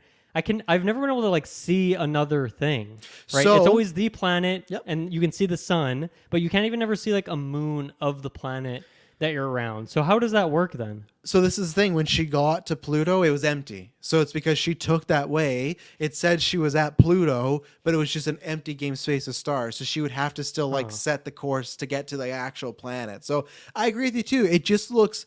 I'm gonna watch that stream. Yeah, that sounds super janky. Don't watch all 7 hours of it. That might be a lot. I'll skip but to the end. Yeah, sorry, Alana. But like, I'll give you the view, but I'm not watching 7 hours. exactly. Check out her channel. She's great. But yeah, so great. it just overall was something I'm looking very forward to. So that's why, and I know, you know, God Loves 69 said that, but that's why I feel like I'm just not putting much effort in my ship, because if flying was more cool, then I'd be all about my ship. But I just want to stay away from my ship. If any time I have to get to my ship, especially there's some like missions where, and I think this is a Bethesda problem in the past, but I had this one mission, I'm not sure, and it's just minor spoilers, but there's a mission where I bump into a ship and they started on Earth and they went on a quest or something, and they've been gone for 500 years and they just got out of hyperspace and everything's changed. Have you bumped into these people yet? No. So I won't reveal everything, but the idea is you're dealing with them and a planet, and it'll literally be, hey, let's say there's a ship in the planet. People on the ship say, could you go talk to the people on the planet? Okay, you get in your ship, you go down there, a bunch of loading screen, get on planet, you have a 2-minute conversation. Could you go talk on the people of the ship if we want to do this? Like, you have a ship, why can't you just even have an intercom in there to be like... There's so many of these where you'll be on a planet, you'll go to an outpost, and they'll say, hey, we've been having trouble with these spacers fighting us. Can you go use your ship and take them out? So then you have to go do that, kill the ships up in space, and then go back down to the planet, talk to the people, and then assuming you want to then leave the planet again, then you're back up into space, loading into a new solar system. It's such a mess. I don't know how they thought that was fun. I'm shocked at how bad that part of the game is. It's honestly atrocious. And when I'm doing it's like the worst space fantasy, which is what this whole game should be. Like, they totally dropped the ball in that way. And I usually don't do this on first playthroughs of games like this because I want to be immersed. But there's been so many times if I'm doing exploring, or like what we're talking about, where we're gonna go to a bunch of cities, like we're getting all med packs, digipacks, everything like that. I put on a podcast and listen to the background because I'm so bored of doing the space travel and it's so tedious. It's like, at least I have something to listen to. When I get in the game, when I'm exploring, I pause it, I'm back in there. But for the actual space stuff, it's just such a pain. And there's stuff where it's weird when they choose to be realistic and not realistic, because there's something that I can't wait to do, but I haven't upgraded my grav system yet, so I have to do that. But for most of the time, let's say I'm at planet A and there's a mission that I gotta go to planet F, right? And they'll say, well, you haven't traveled that far, so you can't travel there. But what you can do is travel to planet B, C, D, E, and then you can go to F. So it's like it's not locked in any way. It's not locked in a way like you're not high enough level, you don't have the gear, you haven't done this mission. It's just literally, you haven't been to a planet close here, so sorry. So I got to go through 5 separate setting of the courses, like a loading screen. to get there. And it's infuriating. And again, like I said, I know I probably make this sound easier than it is, but with you having a ship, I don't understand why when you have a mission, why couldn't those same people give you stuff over your intercom while you're driving? And yet because you have times where you bump into bounty hunters or people and you talk while you're in the ship. So it'd be great if, like, my scenario where I'm dealing with ship A, even if it was just walk back to your ship to call someone, I'd be fine with that. It would still be a little, but I'd be fine with that. So it's a big disappointment, and that was one where it's just not fun. And like I said, I was changing stuff. I was like all those 69 were like, oh, I want to change the color of my ship, do this, but I just didn't feel worth it because I didn't love my ship. And even then, ship creation, like changing your color takes a while. Like, it's not lots of menus are just very slow moving. They just assume that I don't have 3 kids and have all the time in the world, but I don't. So I wish I would love to get the statistic of how much I've been like in that ship time wise. So yeah, big con for me. Yeah, I won't duplicate any you said, even though I agree with all of it, but just some other things. Docking, oh my god. Takes forever. You can't, if you're on a space station, you can't fast travel out of there. You have to load into the cockpit of your ship, undock, and then you can fly out. Why? I know they like those. I do like the little visual that they have for that, and it's kind of like almost supposed to be like NASA. It's like black and white and whatnot, but it's like I don't need to see it this many times, and if I want to see it, I can still undock and choose to have that experience. So that's stupid. Obviously, we knew before the game came out that you can't fly like in through planet's atmosphere and land yourself, but that is still very disappointing for me in the way that they've done it here, and it's because of what we talked about. It's just so many freaking menus, and the part two about that is like, man, I've played No Man's Sky and Outer Wilds, and they nail that part of the game. No Man's Sky, of course, had a lot of issues. I think it's in a good place now. I've not played it recently. But still, that idea that you could fly down through the atmosphere of any planet and then choose where you want to land by actually looking at like a more of a relevant, you're kind of closer to the ground, you can pick where you want to land, pick a spot that looks interesting. Like, that system is so much better than what they have here, where you're just picking it from like a super zoomed out space view. You can't really see anything of detail. Yeah, it sucks. I wish there was something too where you can, like you said, you can go over icon. You have like 4 different icons that'll say like what quests are there, but it's such a messy way. I wish there was just one like nice wall of text, bullet point in your menu of like, this is what this planet has, this is what this planet has. Because we're in a world where I don't want to have the Assassin's Creed thing where I don't want 10,000 icons and this and that. But this game is like the reverse opposite of that. Is like, one, we haven't talked about yet, but the mini map sucks as well for me. And the thing is just like, I would love it if you just hovered over a planet. It was like, you have 5 active things here, and they could be like a main quest, activities, that, because that's why so many times in these games in the past that have different plans, locations, I love to, okay, I'm gonna go there and just do a bunch of stuff, and you can do that, but the problem is I gotta go scroll through my menu activities to see what planet this is on. Like, I have to make like iPad notes to be like, okay, that's there. So nowadays I don't really do that. That's why I said when I'm done, I'm just going to go planet to planet and explore stuff instead of like in quest order, because quest order is awful because I don't know where to go, what to do. I want to avoid these loading screens. So I know they kind of have that where they have some icons. They have like the mini things. But like you said, it's like the text is even so small of what the side quest is. It's it's weird. It's just a weird choice. Yeah, I mean, this is something that it just doesn't feel immersive because you just feel like you're in almost just like, it feels like you're playing a game, which I know that we are, but like you want to get sucked into the way where it's like you're one with the game in a way, right? It feels like the prototype of what this should have been, where it's like, okay, this is how it's gonna feel to move around in ships. You know, maybe there'll be some asteroids and all that. This is what dogfighting is gonna be like. But then it feels like they didn't go that step further of actually making it interesting to move around. I don't like that you can't get out of your pilot seat when you're in space. You can't just like get out of the pilot seat and walk around your ship and do stuff, talk to your companions, just vibe in space. You know, so all the stuff you're doing in your ship, let's say you have any crafting you can do if you have those modules, or talking to people, or going to your cargo and whatnot. Like, you have to do that on the surface of a planet at the spaceport. Spaceport, yeah. And that, like, I don't know. I don't want to do that. I want to do that in space when I'm floating around. Like, that would be cool, but you can't do that. This might be a more minor gripe, but there's a ton of, like, you know, gas giants as a type of planet, and you can't land on those, and that's like Saturn is one, Jupiter is one, to use our solar system examples. I get it to an extent. I don't fully know the science, but from what I understand, like, they don't actually have a surface. It's just a fuck ton of gas.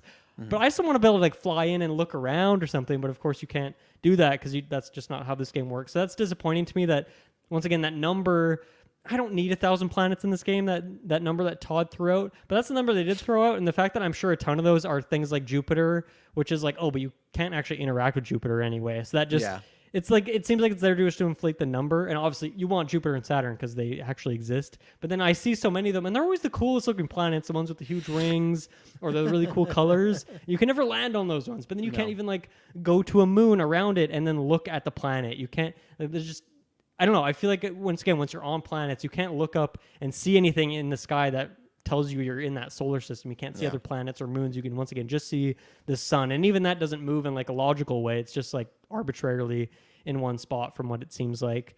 What else? Yeah, I don't care much for the space battles. We talked about that. Can't fly to a planet. Can't fly around a solar system. I guess you kind of can. I once again have to go check out that Alana video, but I don't know. It doesn't seem like that's really a part of it. It's not the ideal way to play, though. Yeah. She did it because she's a full-time streamer video game player that has that time to do 7 hours. I would not recommend flying 7 hours to a planet. You know, that doesn't sound great. And I just think we wish the navigation was better because there's so many times we're just like, where's this place? If you're not doing a mission, it's like, where is this place again? What system is it in? For me, there's too much. I think you could have just like reduced all of these planets. If there's 1,000, half them and combine those all, make 500, 200. That's fine. You know, I agree. I mean, like that's the thing too. Even when you're like at the planet view and you're picking where you want to land, usually you'll pick close to like let's say there's an outpost, a settler outpost, something like that, some point of interest. You'll click there, but otherwise like I'm just clicking around and like it'll show you what biome it is. It'll tell you just here's a wetlands, here's a forest, and that's the only decision I am making as a player into where I'm landing. Is I'm just like, well, I don't have everything discovered in the mountainous region of this planet, so I guess I'll just pick one randomly. But it doesn't really matter what you actually picked, like relative to where the planet is. And so my biggest example of that is, Travis, have you ever seen a river on a planet in this game? Have you ever seen a lake? Have you ever seen an ocean? And it says there's water on the planet. It says there's water, but there's been a couple points when I've seen something, but like I've never seen a river on a planet. Even if it's a planet that's like 99% water, I've never seen an ocean. I've never been able to come across like an actual piece of water. And that's it might sound like a minor gripe, but for me it's like a culmination of all these little things that seem to be missing with the exploration. And that was a big one for me, where planets just end up feeling generally samey. And once again, as I mentioned at the top, like this solar system I just discovered now is actually more interesting. I found a couple puddles. I found a little tiny bit of water. But to me, that would add such amount of variety. And especially one planet I found was really cool, had a lot of water on it. Or at least from space it did. And I was like, I kind of want like make an outpost by the ocean, like on the kind of coast. And so I went to the coastal biome, but there's still no water in this coastal biome, right? It's just the same with like, maybe there's a different flower that spawns in this biome. You can't, as far as I know, travel between a biome on foot. You can't like go from a mountainous region to a forest region. You'd have to go back out and like fast travel to one of those zones, and then you're in this new kind of generated area. So that's some of that generation stuff of the exploration too. Sometimes it's great, depending on the planet, of course, but I'd say generally not great. You'll find a lot of uninteresting stuff more than you'll find interesting stuff. Yeah, no, I think I can recall maybe there's like one thing of water, but I think it might have been part of the main quest. I'm not even that sure. I just remember landing by something like, oh, finally. Well, I didn't go find it, but like, oh yeah, there's some water. But like, I think it was. There's one place called Paradiso. Maybe that's what you're thinking of. No, where it's straight up just like a vacation place where there's like a big hotel, and that's like the whole vibe of it. And there's like a lake and there's like a sandy beach next to the lake, because that's obviously was like a handcrafted place. But other than that, I've never seen like sand going into water. It just like doesn't seem like that's the thing that randomly will get made. It was more just like if they've handcrafted this one set piecey area, then that's where water will show up. I was in that planet. You can swim in this game too, right? So it's not like they didn't put water because they didn't have a swimming mechanic. You can swim. Yeah. No, I was on that planet, but I was more in the downtown region dealing with some stuff, I think. But there might have been some water around me. I just wasn't looking. So there is water. Just sounds like a few and far in between. So and now talking about like the ground exploration. I don't like that there isn't like a local map. No. Like there kind of is one, but it doesn't really have anything of substance. It's all It just doesn't like tell you blue what dots. It doesn't even tell you what essentially, right? stores there are, though. That's the thing. Like, it Yes, won't, I like, have had to that's look up so a map of New annoying. Atlantis before just to figure Yeah. out like where things are. It's so weird that they don't have that for at least the cities. I can understand not having that for like all the places you could be discovering because you could discover so much random land in that. In those It's like spaces. I doubt this was the case, but it just feels like back in school when you were doing a test and the answers you were really unsure on. You're like, I'm just gonna leave those to the very last, cross off whatever, and hand it in. That's what this is like. Oh, we're gonna forget to that map. Like, oh yeah, there's just tons of plants. So it's gonna take a while. And then by the time it came time, they're like, you know what? We don't really need maps for these cities or mini maps. Like people, and I just get lost all the time going in circles. It's not user friendly that way. Yeah, I think New Atlantis and maybe Neon are the only ones that I'm actively having trouble with usually in the trying to Oh, find New like Atlantis. a very specific thing. Yeah. But let's see. I also feel like sometimes with the exploration, it feels like the way structures or like points of interest are placed is a bit too auto-generated of like, okay, wherever you are, like in all four cardinal directions, there'll be a thing 1,000 meters away. And then when you get to that thing, the exact same thing, like it'll have the same density. Whereas like that doesn't really make sense. Like if there was people randomly settling on these moons or planets throughout these solar systems, like there would be hubs, and I know they're not always going to build like a huge town for every single thing, but it just feels a bit weird. Though, like, oh, there's like a power plant here, and then way over there, there's like one satellite building, and then way over here, there's one other thing. So I think once again, it's trying to be like a little too carrot on the stick type gameplay there, where it's like, oh, once you get there, then you'll see another thing on your icon map, and you can go there instead. So yeah, it's maybe a bit too like auto-generated in that way. Another thing too is I've found sometimes the exact same building, and I don't just mean like the exact same layout of like a building, but like for example, there's this one science type construction building.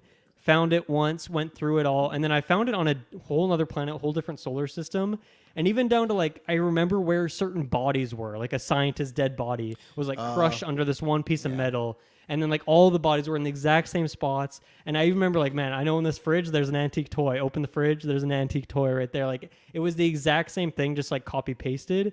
And the fact that I guess I've already put like 40 hours in it, that's a lot of time. But I've seen this like multiple times with different modules, and it's just feeling a bit too like, I don't know, that really takes me out of it, of feeling like, oh, I guess I've seen this thing before. And I just like, I was in that, the second time I found that place, I was in there for a minute. And even though I know there's good rewards in there, I'm like, I don't even want to do this. Like I've done this before. This just feels icky to me. Like I just want to get out of here. That's why for me, I have the exploration I've done the least of, because one, I kind of looked into it after. I was kind of hoping there was something you would unlock, whether it be because I was like, oh, maybe the jetpack, but even the jetpack, not that fast. Just even a bike, anything to get me to and from a bit quicker. But I feel like you said, it's almost like carrot on the stick. It's like, well, people would almost figure out the trick a lot faster if there was a bike, because you could go a lot of places. People go, oh, it's not really that impressive, these planets, because there's not too much on them. And that's the same thing where that's the planets to me that has that Assassin's Creed feel, where it's like you have your general, whatever you're going to do, you're just going to bump into some spacers, fight them, go inside. And I'm sure there's good loot in there, and I like that repetition. But if the gunplay or gameplay was a bit more fun, maybe I'd want to do that, but I don't. So, and I feel like my best exploration has been still side quests, bringing me there. It's not been me just getting to the planet and going. So I think when I go planet to planet, it'll be doing the side quest, but I don't think I'm going to make sure, oh, this is 100% scanned, this area's been explored. Like that's not something on my box that has to be ticked off. Where think about this, to me, a game that's much, much smaller in size, but I didn't have that with Death Stranding. Death Stranding, I wanted to go everywhere, see everything, because it felt unique. Every area felt by itself. You didn't get that situation where, and I'm sure there was, but you didn't get that for me the most part, where it's like, oh yeah, same dead scientist, same box arrangement. It felt, okay, this is more like a world where, that's again, with the size, it at times feels like it is. That's where the video gaming stuff comes in. I don't, like I said, in some of these times, I want to be lost in the world. I know it's a video game, I know they're movies, but you want to be sunken into it. And when you just get dropped down and it's a bunch of open spaces, like you said, all four corners have something there. It's a power plant, it's a hut, it's like some sort of, one of those equations, and there's just nothing I want to do. Like that's where, like, I'll just rather go get XP the side quest way. And so it's, for me, exploring is landing on the planet and look around and be like, oh, this is cool. And then I go do the mission and I leave. I haven't really done much exploring because they haven't really it not been a rewarding experience, especially because there's so much time too, especially when in the middle of the game there's certain things you have to look for. And that's the most time I've had to run across a planet and looking at stuff. Most of it all looks the same for the most part on that planet. You know, it's just like, this is the rock planet, this is the ice planet, and your main cities are or your main planets, I'd say, are different. But for the rest of them, it's just okay. I know what it is. So once I land down, I see the aesthetic, I can go cool because there's a place that I'm gonna land or put my outpost on soon. I bookmarked it for two reasons. One, it's called Heisenberg, and also I used to have a dog. I Heisenberg, saw so that one. Yeah. have you landed on it yet? I didn't land on it. No, oh, I it's just saw it. beautiful, and that's where it's like two. And I land, I'm writing like, that down. I'm going to go there. oh, it's great. It's like a garden. It's like lots of like purple and pink and green like flowers, and it's just very lively, and it's a completely like livable planet. So I'm like, my last one was on a dirt one. It was gargantuan or something like that. So I was starting there. I'm like, no, after I finish the main quest, and we'll get the outpost after, I'm gonna make one here. So that's where it's like, when I land, it's cool, but I don't feel anything like more needed. It's like, I know what it tastes like, and it will probably still taste good, but it's not that first time of like, if you're at an ice cream shop and you get that flavor, you can like that flavor, but you know what it is, right? It's already been revealed to you. So I don't need to explore the whole planet to be like, what's out there. So I kind of, again, wish that some of these planets were condensed and you could make double planets, or the other side of that planet be, oh, this is a different atmosphere or something like that, where it's just, you land there, it's the rock planet, ice planet, flower planet. There's a few ones, especially some main quest ones that have some care given to. I'm not trying to say that. I'm just trying to say the random general ones you might land on for a side quest or to get something or to see what's there. There's nothing that crazy in my opinion. So, but like, luckily it's not like No Man's Sky in the sense that says, you know, a big main quest, lots of side quests. Like when No Man's Sky started, that was the idea, and it was a little barren. So yeah. I'm curious if this is something that they add more variety, more things going on in the higher level areas, because the only thing I can point to in favor of that is that the planet the solar system I was just discovering before we recorded here was called the Copernicus system, like Copernicus, and it had multiple planets there, and they're all super interesting. It had some really kind of crazy layouts. I don't know if you've discovered this on any planet, but there's like sometimes like I don't know, it's not like a natural wonder, but it's kind of like that. It's like this little really unique area. Like you might have like a mushroom like poison grove, or I found like this kind of old glacier area. And these are kind of like smaller, more, I'd say, handcrafted sort of areas, and I think they're just randomly placed across these planets. Anyway, definitely add that to your list. Everyone listening, go check out that system. But there's a lot of really cool things to find there, just really cool aesthetics and whatnot. And once again, that is a higher level area. It was at least level 30, so it's not out of the realm of possibility for my character level. But I'm curious because the more I scroll right on the star map, like there's a ton, like red dots are essentially, or a red star I think just signifies like a planet that's over leveled for you essentially. And so there's still a ton more when I go that way. And so I think I'm going to try that even tonight. Just go to a level 70 area and just go to a planet and go to a couple, see what it kind of feels like, if it has a general different vibe to it, if there's more variety there. Because that could be a thing too, where they're trying to slowly dole out the interesting things to make it constantly feel like you're seeing new stuff, rather than giving you all the random like generation tools they used at first, and then you see all that stuff and then you get used to it. So that's kind of what I'm hoping for. And I mean, once again, just there are random planets that are super cool, like Heisenberg. I'm excited to go check that out now. And I think that's a cool part of this game. There is so much shit that you're not going to be able to do it all yourself unless, you know, you were like me in high school and had 300 hours that you could put into this game. Oh, I wish, man. I wish. I would like that's why I have such affinity for like the first Red Dead and KOTOR, because like that was my summer of like, well, from May to August, me and John and Marston are going everywhere, and that's a good point, because there's a planet that I'm just night 2 I got the side quest I still can't do because I haven't found thing that can get my graph system that high. It's the 65, and it's a distress calls being called from there, and I don't know if it's anything good. I just want to go there because I've had it since day 2. That sound like an interesting, like, oh, okay, that's something mysterious, because I had this one good thing where I found a ship just floating around, and there was like a great reveal of what was on that, and that was just like a random experience. So that's where it's like, oh, a distress call, I really want to get there, but it's in that path where it's like, doesn't even matter if you fly close to it. It's like, oh, your grav is not upgraded enough, or you got to get the skill, and I'm like, I don't want to waste skills on this. Like, I can get to it eventually, but that's like my my golden goose. I'm hoping by next week I can maybe get to it. That's what I'm hoping, but I don't know. I'm hoping if like you beat the main quest, maybe it's like, and here's my grandfather's ship, and like you just get like I can do everything. So that's why I don't want to put skills into it yet. But if I don't get that from the main quest, I'm gonna get to this level 65 area because I've been dying to go. So I'm hoping you're right. Yeah. Yeah, so once again, if anyone, like, please join our Discord. If you find cool areas, let us know, and don't go check out those two that we just recommended, because I think that'll be a big part of this game, and I can't wait to, when this game's been out for longer, just get some of those lists from people. I'm going to bring in a question here from Charlie Rendell from our Patreon. He actually kind of asked more of a combat question, but he had a second part. I'm going to read the second part. We'll come back to the other thing, which is, if you could put one fictional planet into the world of Starfield, what would it be? Do you have an answer for that? Oh, what would it be? I have a couple if you want to think. You go first, yeah. Okay, so I would love if they added, I think it's just called Nirn, is like the planet that the Elder Scrolls, all those games take place on, and you know, we're always in like a different province on this world.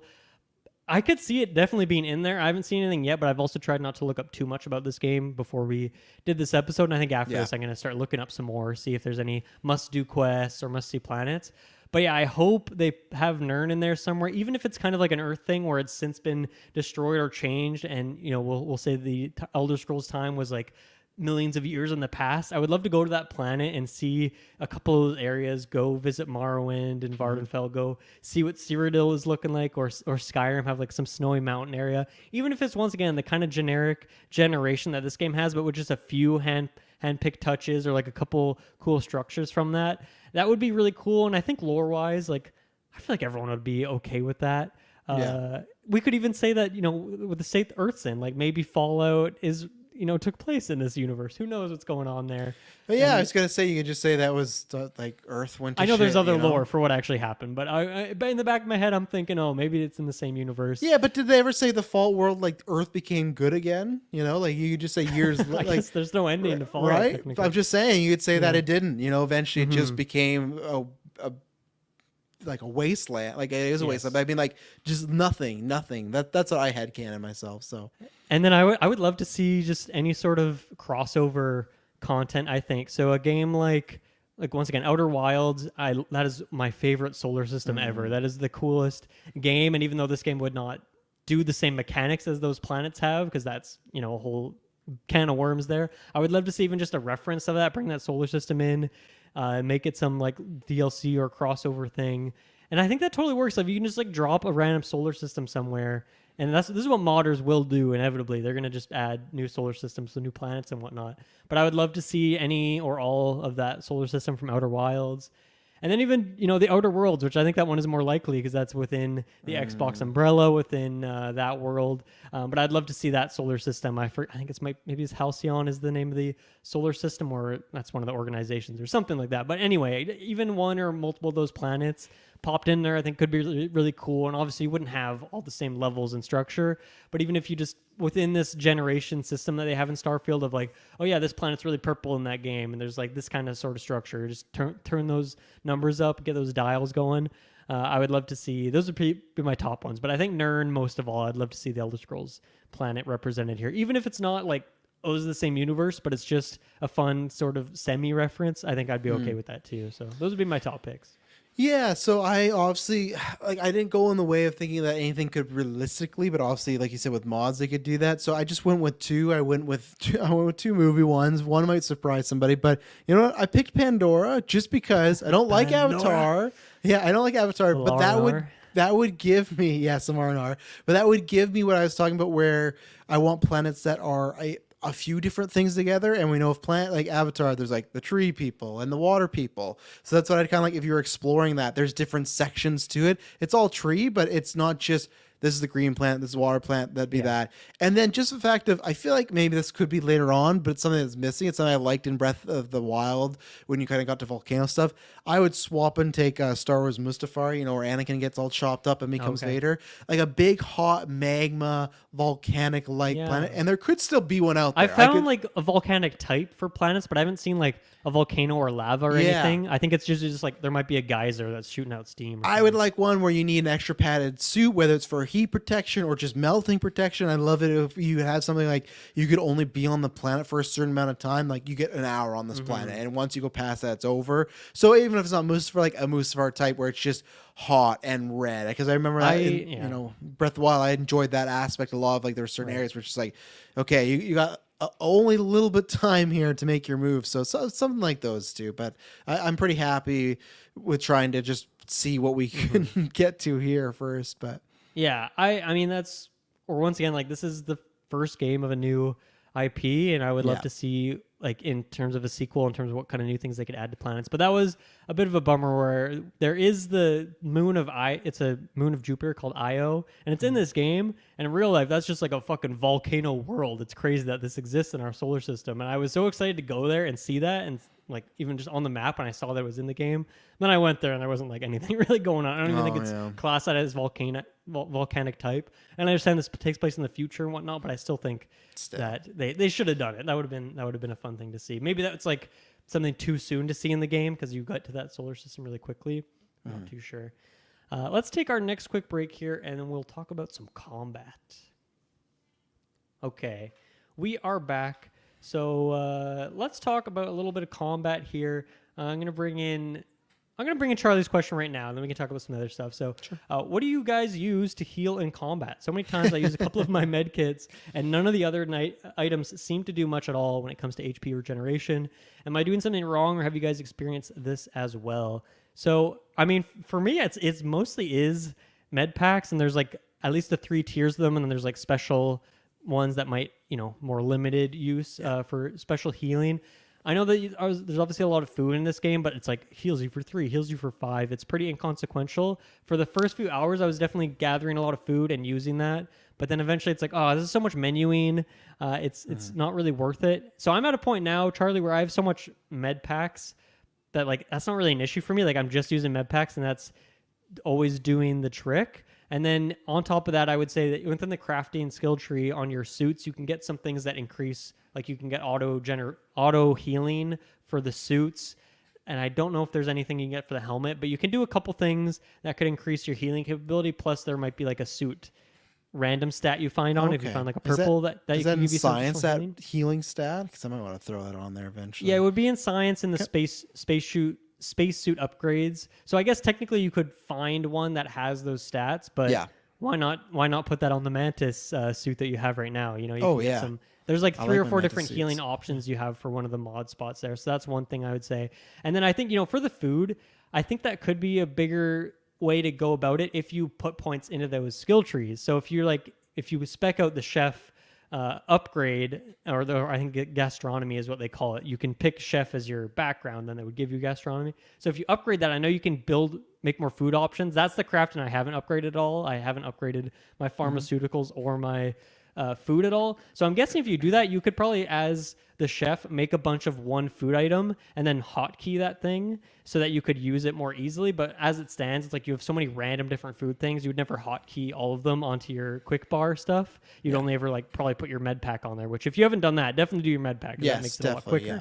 But yeah, so I think that might be the solution, is either do your chef upgrade, your crafting upgrades, and other than that, just like, I guess if you're finding that an issue, if you're running out of healing, then just add that to your rotation when you're going to shops. Like a ton of shopkeepers, or almost every town has a medic or a hospital or something, and you can go there and they'll always sell you stuff as well. So yeah, either upgrades or just buying stuff, I think is the way to go. But I don't know if there's anything you can do beyond that. I guess you could increase your maximum health as well in the physical skill tree. I've also not put a single point into physical in any way. Not even weightlifting, huh? To carry extra stuff? No, I now that I have a big cargo ship, it was a big issue for hours, especially as I'm getting so many resources to upgrade stuff and do my crafting upgrades. So it was a real issue for a few hours, but now I have like companion between my ship and like the Mantis with like all the upgraded capacity things that I can do with my crafting. I'm pretty okay now when it comes to holding stuff. But I can't remember, because I feel like I've seen it and not. Can you just on any place willy-nilly just send it back to your ship? You got to wait till you're at your ship, right? To put stuff in the cargo? Yeah. Yeah, you have to be at your ship. Yeah. You know. So even then I'm surprised with the resources, because those are sometimes like the heaviest stuff. So yeah, I mean, you dump a bunch of stuff on your companion, of course. Oh, like that. Yeah, but so I usually just dump enough until I can at least fast travel, and then I just fast travel back to my ship, dump stuff, and then I can keep going again if I want. But yeah, I'm at a point now where I think I'm at like 175, I think, on weight I can carry, and that's good enough for what I'm doing. Yeah, I don't have too much to say because my journey is pretty much the exact same as Dylan's. I wish, again, with some of the menu stuff, I wish they would, even when you go into that stuff, they put in little categories like food, perks, and then med packs, because you can't just spam food because there might be some perks in there or whatever they're called, like drugs that you want to save, right? Like better combat for 5 minutes, better persuasion. So you can't just go like food, food, food, food. You got to go by and find the food. And like you said, it just doesn't do much. What's really frustrating too, I know they do it for some things, but not other things, where you'll use like the med packs or trauma packs and it'll show like your health bar, and then in green, where when you're eating food, it doesn't show you that. It doesn't show you how much it's going to boost you, even though it's by 3.5, it just goes up. Again, it's so weird that they do that for some things and not the other things. So I will pick up food because you never know, but usually that's just like I'll pick up food, just kind of, I'm picking up a bunch of stuff, I pick it up, and then if I'm getting too heavy, I just do a feast, eat a bunch, and then top off with a med pack. I'm pretty much just med packing now. I'm the exact same as Dylan. I'm always buying a bunch. Like I said, at one point I had 42. I just sold a bunch because I had too many, or because like the basic tier ones don't weigh anything, so you might as well hoard a million of them. But the second and third tier ones that give you like 8% or 15% of your health, whatever. Like there's MedPack version 2. I forget what it's exactly called. I haven't gotten those. Actually have a weight, and I had probably like 10 pounds worth of those. So I was like, I got to start selling these because they're actually filling up my backpack at this point. That's crazy. I've been playing this game for like 25 hours. I haven't got one of those yet. That's crazy. I'll find out what the name, because it's not just like, I forget what they're called. Because I know there's trauma packs and there's these. It might be packs. That. Like, yeah, okay, it's essentially the same thing, but it just gives you a higher percent on the heal. But they actually weigh something, so you can't hoard a million of them. Okay, then yeah, maybe I'll start using those a bit more first, but I won't because of the menu. But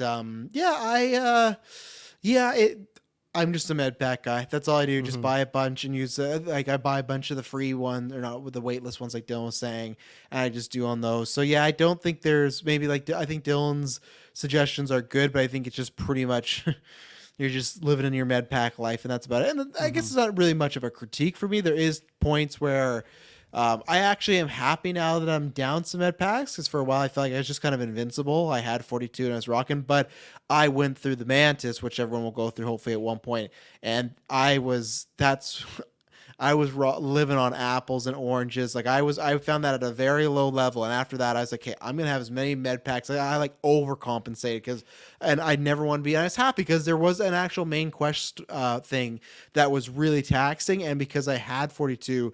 I could just pop them. So that's where it's like, I don't regret that choice of being a hoarder of them. So like Dylan said, every time you see a doctor, one, you can pay to fix them up, pay to get you cured, but also just go and buy as many med packs, even if you're loaded up, because you might bump into one mission that might just suck you dry. Dude, credits are fucking everywhere in this game. And I guess if you're constantly buying ships and upgrading ships and buying all the houses, you would burn through money a lot more. But I'm finding that like I have so much extra money to spend on Digipix, to spend on. Well, I haven't even needed to buy healing, but I'm buying a ton of resources. Obviously, my adhesive. I'm on that adhesive grind over here. But I'm like, that's not in the way that I feel like I guess in Fallout sometimes I'd buy ammo. But like in Elder Scrolls, like I never buy anything. The only thing I ever buy is like when you can buy a house. But other than that, like I never need to spend money because I'm always just finding things or making the things. But I find in this game that you are given so much money for even those menial tasks that took you 5 seconds, that you'll just do some tasks that take you literally like a minute, and they'll give you 3,000 credits, and it's like that will buy you 20 med packs and some digipicks. Like you're good to go. So just spend your money in this game. Yeah, it kind of feels like those aspects and sometimes med aspects that I'm already in New Game Plus, because even from day one, I never felt the struggle of, man, I don't have enough money. Like, unless Dylan says, because like there's a ship I'm looking at right now. It's about 270,000. I'm rocking right now about 150 because I had some other big purchases, so I'm going to work my way up, get that. But it's this thing of, I feel like I'm going to go there, buy the ship, and I should in my mind be like, oh, I got to have over, but not really. Like, I'm not worried of spending $270,000 and then going out there not finding that. And that maybe could be a negative against the game. I don't know.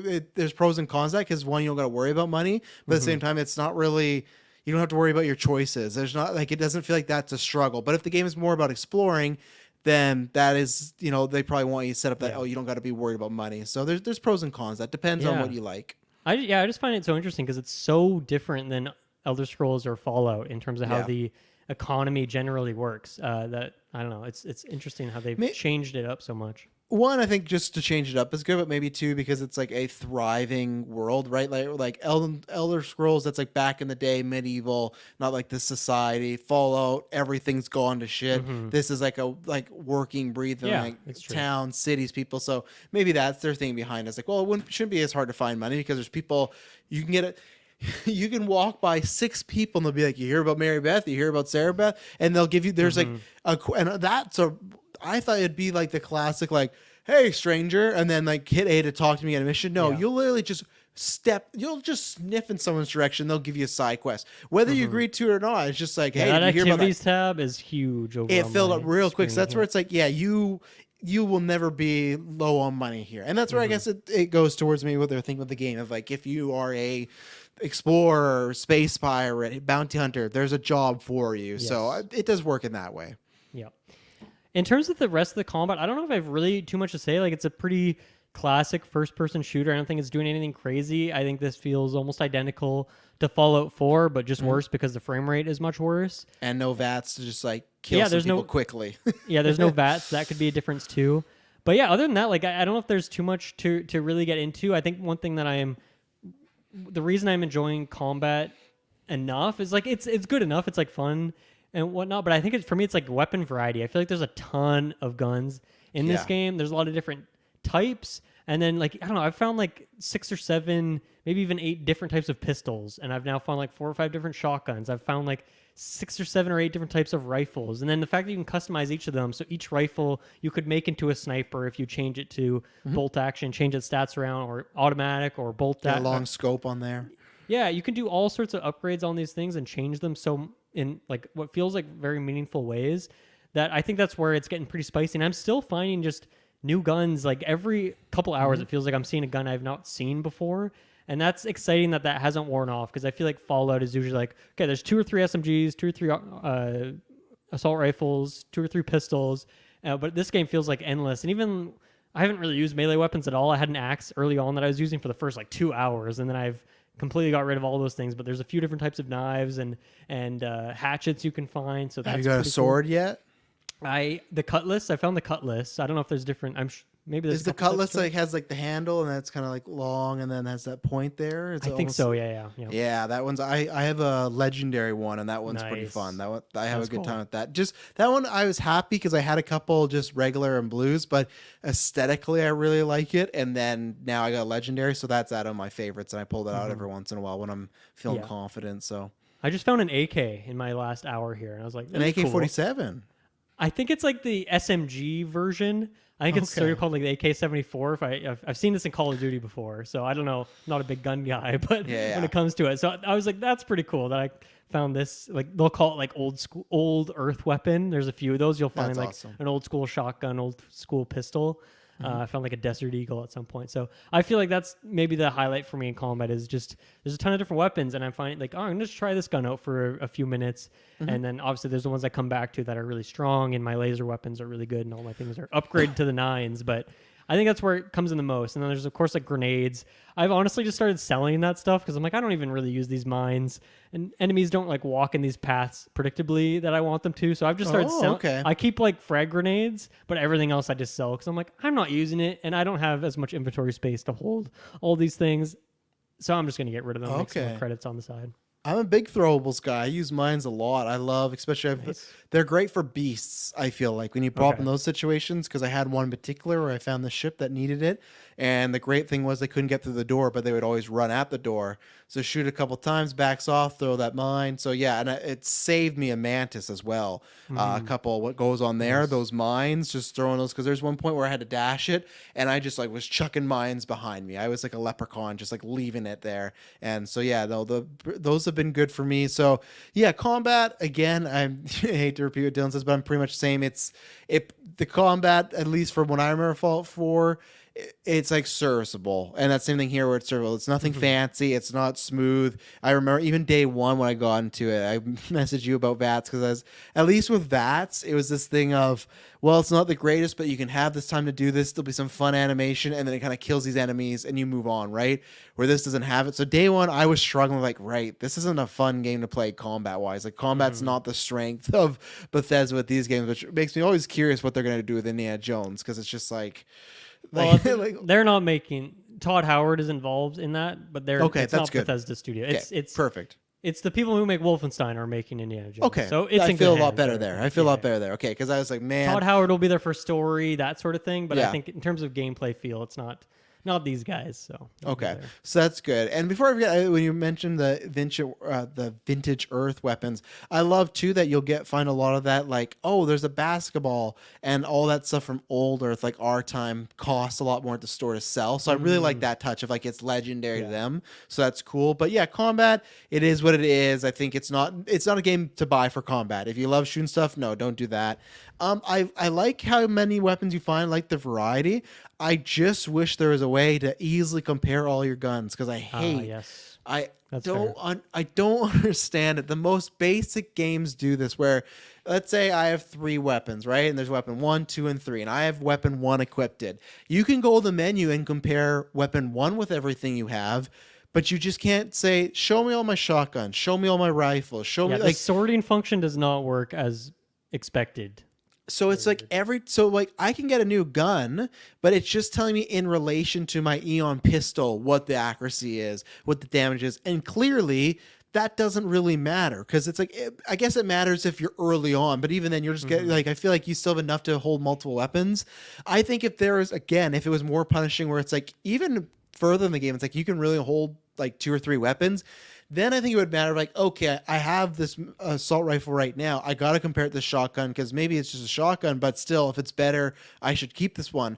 Where you can keep and stow so much, they should make it an option that I shouldn't have to go and equip each gun to look at it. So now I just sort by value. And this is where the same thing, like we'll get into it later, the weapon crafting, the bench, I've just abandoned it because the menu stuff is so frustrating for me and just a waste of time where I just go, okay, what's the most valuable gun? Okay, put that in my favorites to sell this and move along. So I feel like a really fun aspect of the game that I love, like Gotham Knights does this. Bethesda should like you could do that where it's like show me all of Dick Grayson's batarangs and you get to all of them compared with other ones. I didn't have to be like, okay, select his mask, select his boots. Like the fact that Gotham Knights can do this and Starfield can't do this, I don't understand. I really don't. It's a really basic show me guns, show me swords, show me assault rifles. So yeah, I love it, but I feel like I'm missing out on it because it's cool, but then I'm just like, oh, I have this many Eons, I have this rifle, how does this compare? And I go, does it even, like, it just costs me 5 or 10 minutes to start comparing all my guns. So I usually don't. I just wait till I see if it's a legendary or epic, and then I go. So yeah, there's aspects that I like, but there's aspects where I think they dropped the ball that have made me not kind of like the ship, just throw it to the wayside, not care about, which I should more, but yeah. Yeah, I think in terms of the crafting, I feel like I've just spent so much time in it now that maybe I have a better understanding of the menu and stuff because I actually do really like the menu. I think there's some good quality of life things. For example, when you're doing your research, if something has like a yellow line next to it rather than green, it means that you have a resource currently that you can use to input on that thing. It'll show you a preview at the bottom, but you click on it, that's where you can actually go in. And then kind of similar, but a little bit different for the weaponry. But yeah, I've found like I've gotten used to that stuff now, and I'm really enjoying the crafting side of it. And I think the UI, it works for me. It's simple enough. I still think, yeah, obviously comparing weapons is not the easiest thing, especially from the crafting menu. I guess you'd have to back out and go to your inventory to do that sort of thing. But I also find that at this point now, like I know what these stats mean at this point. So if I'm going from 65 to 75% accuracy, like I kind of know what that means like to some extent. So I guess I've just spent enough time with that sort of thing at this point. It's just that, like, I know that maybe it sounds like you have less weapons. I'll be rocking like sometimes 20 weapons, and that gets a bit much. Yeah, I never have 20. I try and keep it to the capacity of how many you can like favorite at a time. I'm trying to now, but lots of times I would keep them because then I'd like to space them out to my companions. Because like, oh, I'm gonna hold on this, give them this better gun. Have and you stuff. found this where you go and you give your companion a weapon, you make them equip it, but then you go back to their inventory and they don't seem to use it ever. They like unequip it and use their own thing. So I don't know if that's a bug or if they just preferentially choose to use this much worse weapon. I gave the adoring fan this fantastic epic gun, and we're fighting these robots. And I look over, and my man just has a fucking hackett axe, and he's just like, I'm like, dude, where's the gun I gave you with ammo? Like, what's happening here? Funny. So you got unequipped it. So yes, that's where I stopped doing that because again, early on, I was like, oh, this is really cool, and then I would find multiple characters. Again, great assault rifle, you have a pistol. What are you doing here? Like, what's the, and maybe it's ammo, I don't know, but that shouldn't to me really be a factor because I feel like you should headcanon that your companions could just pick up along the way. And even if not, I'd be fine because, like you said, with money wise, I'd be fine if they're like, hey, I'm really low or something like that. And you go, okay, I got to start buying additional ammo to give to my companions. But you don't really, and they don't really die. Like they get unconscious and then they get back up. Like there's no stakes there. So I was doing that. I am trying to get it down to the 6 now, like you said, so it is more comparable. I just wish there was a way when I do have 15 weapons to decide what I need that I could just pull them all up and see instead of having to equip it or scroll down and find, okay, what's the accuracy of this? What's the accuracy of this? So I agree with you that that is the better way. I just think it's a little thing you could change, but alas, I've kind of found even then my guns, it's just like, I'm almost like the Mantis thing where it's like until I find some really better guns, I've been rocking at least 4 guns for quite a while because they're just very good. Like my Coachman, like I said, I've been rocking that since day one. I haven't found a better shotgun than this. If I find anything that's just a white, like it has no bonuses on it, I pretty much just sell it at this point. Unless I've like only ever seen it where it's like given to me from like a quest as a quest reward, then I'm just like, not even worth it at this point. Not worth my time. And then, I mean, I don't need to speak on this too much, but I've found these. So I've bought a house in Aquila, as I mentioned, and I bought the apartment as well. I've built a lot of stuff in there. I'm really impressed by the amount of options you have. Like you start out when you first do the crafting, you can make like 1 sleeping bag, but then eventually there's like at least 10 different beds that you can build, and that's just for beds. And then there's like 40 or 50 different things, and you're unlocking so many more in the different tiers. So that's what I'm working on right now, is getting all the decoration research done so I can get all this stuff, and then I'm going to go really hard on building some more. So obviously the bottleneck here is just how many resources you have and some of the more rare resources, and then fucking adhesive is used in everything. It's used in weapons, it's research, it's used in building like a loot in your home, like all this stuff. So I need to, figure out my adhesive issue here. But yeah, I'm really impressed with that so far, and I haven't messed around with too much with outposts. I'm trying to unlock everything first before I go too deep on actually making one, because I want to know my full breadth of options, and I'm pretty close at this point. So once I do all that, then I'm going to start going more deeper into that. So hopefully in the coming weeks I can talk more about some outpost stuff. But so far, that like decorating your house, I feel like you're given a lot of options, and I'm pretty happy with that. Building ships, I have not done much of just because I find it very confusing. And I think my biggest con, and I just might just be something I don't understand, is I don't know if you can even verify like what the inside of a thing looks like that you're attaching to your ship. And like, because that's I think the more engaging thing for me is I care more about what the inside of my ship looks like than what the outside of it looks like. But I don't know if there's, I guess each module probably has like a set interior.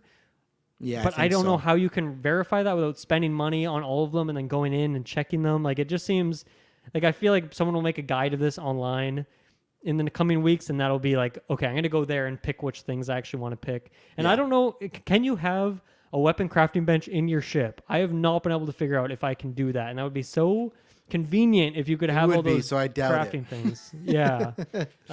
But I got to say, the Ranger ship that I got now, like I'm happy with. I'm probably gonna rock this thing for hours and hours and hours before I switch out in, because it's got a lot of cargo. It has up to 5 crew once I get those skills high enough. But it's really cool because it's like, obviously it's a Ranger ship, so there's like a whole jail cell area with like doors you can lock and unlock. I don't know if you can ever actually lock someone up and put them in there, but either way, it's cool. And there's like various hangout rooms, like a living room area, a kitchen, and then just like the main control area is really cool. A bunch of chairs everywhere. So really happy with that ship. Definitely would recommend doing the Freestar Collective quest line. You get some good rewards, some good weapons as well when you complete that one. Yeah, nice. Yeah, I don't know if I'll have too much to report back with Outposts next week, because I was talking to you about this and I'm looking more into it.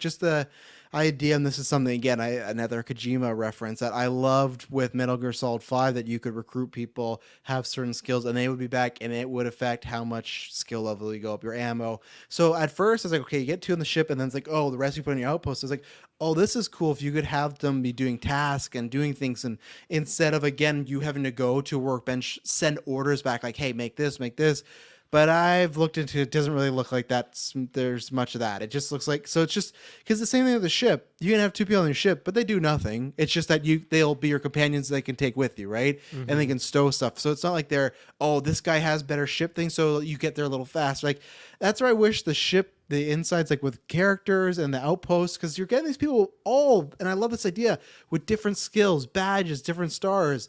So why does it really matter? Like it does to me. It's just like, in the battle, they all act the same and they all fight or die the same. And even if they die, they just get back up. So there's no, consequence there. The ships, they do nothing. At the outpost, I guess they would just hang out. But it's just like, there's no reason. Like, it seems like them being unassigned just off in the ether is the exact same as being in an outpost. So that's the same reason why I haven't done that. I haven't bought a house because what I asked is just like, if I can't just store stuff, I probably will eventually because I'll just be enough have so much money. But it's just like, like there's nothing. I wish there's just more things to do, and that's why I think sometimes the game is, like butter scraped over too much bread. Where it's just like there's so many great ideas, but there's just kernel, not of all the game, but some of these other things. There's just kernels of them where, like why do I need to do an outpost other than, like I said, for you, if it's like people that like doing here's your house, here's this, and I guess that is an aspect. I just wish there was something character based or advancement based. The purpose is to just have an automatic way to farm resources, and so the idea is that like you put outposts on different planets that have potentially rare metals and whatnot, and then you can just set up extractors that will just mine that shit for you, and you can come back every once in a while and just collect that. So if there's a way that I can get goddamn adhesive auto-generated at my base, that would be incredibly useful. I don't know if it's just metals that you can do that for, if you can make it for some other components and whatnot. But wouldn't it be great if you had, like, you found a guy and he specialized in finding adhesive, and be like, oh, I definitely need this guy at this outpost. You're like stuff like that where people have like really the outpost management skill, and so I imagine that does something yet. I just haven't figured it out. So, and like I said, I've spent a lot of time with that stuff, more on the crafting than like necessarily the outposts. But yeah, I hope some of those things will be figured out, because I feel like that was a decent system in Fallout 4. So you would think that this would just be only better. And I feel like even though 76 was technically a different team, it's still like they probably learned a lot of lessons from that. So I'm hoping that it's there. It's just a bit more confusing to figure out how some of that stuff works. Yeah, and like I said, I might have more to talk about it, because if that's a main quest thing for me, unless I have to, because even the game at one point, it was like, you look like you have to build an outpost, or you could store this on your ship. So I was like, well, I'm just going to store it on my ship. Like I thought, oh, this is a time where I literally have to make one. This is good. And I didn't. So far, it's just, I guess it's just odd for me. It goes back and forth, I guess, of enjoyment versus need. And it's just been 25 hours and I have no need for this. But like you said, there could be some more stuff. So I'm excited to look into it. I'm excited once more people all got their hands on this for some walkthroughs and look like, okay, what's the best thing to do with Outpost? And I might do that way. Because, for like my headcanon, I don't want just people unassigned. I'd love it if I had a home base. I'm going to build out Heisenberg if I had my crew there. But I just haven't found a reason. That's where, again, and here's maybe the other thing too. If the menu system and the travel system wasn't so shitty, then maybe I would sync that, but I go, well, I already got to spend 20 to 30 minutes moving around here. So maybe next week I will, if I beat the main quest. I'll look into that. But as right now, that's like the back burner. Even though I love the idea of having my own base of operations and having just everyone hanging out there doing stuff and doing things and doing missions. So like I said, if people remember Phantom Pain for Metal Gear, I loved that system, because you could recruit people, you could kidnap people and send them there, and they have to do it, which is very shady, but that's the point of the game. So I wish there's something going on like that. And to your point, again, I didn't mention also with the weapons, the reason I just haven't done much of the workbench or stuff is just I would do that, and then I just feel like I'd find a much better gun very fast, and I go, well, that was a waste of my time and resources. So now I just pick up stuff and go, and if I don't like a gun, I just sell it, go, well, I'll find something. I think the idea is like the coachman you found, the legendary, like that is the best coachman you'll ever find. Yes. But the only way you can then make that one better is like with that crafting system to make sure that all those different mod things are fully upgraded. Then. And obviously you can only do the full extent of that if you've put all points into that, which requires you to just build Yeah. a lot of different guns in the first place to level up those things because you're limited on the ranking. So I can understand why you would not want to get into that stuff because I've spent so many skill points and a lot of hours Yeah. just straight up grinding on upgrading my research, upgrading my random spaceship or spacesuits that I'm not even going to use just to get my skill high enough so that I can upgrade the stuff I actually want to do. And thankfully, I'm liking that kind of mini game, that aspect of it, and it helps that I have a house to do all those things. So for me, it is purposeful in the meantime before I get all this decoration stuff. But I can understand why, like, yeah, it's somewhat of an optional system in the same way that I don't feel like I need to put any points into any sort of combat stuff because I feel like my weapons, either I'm just finding good ones, and even if I'm finding a bad one, I can make it do a lot of damage through that system.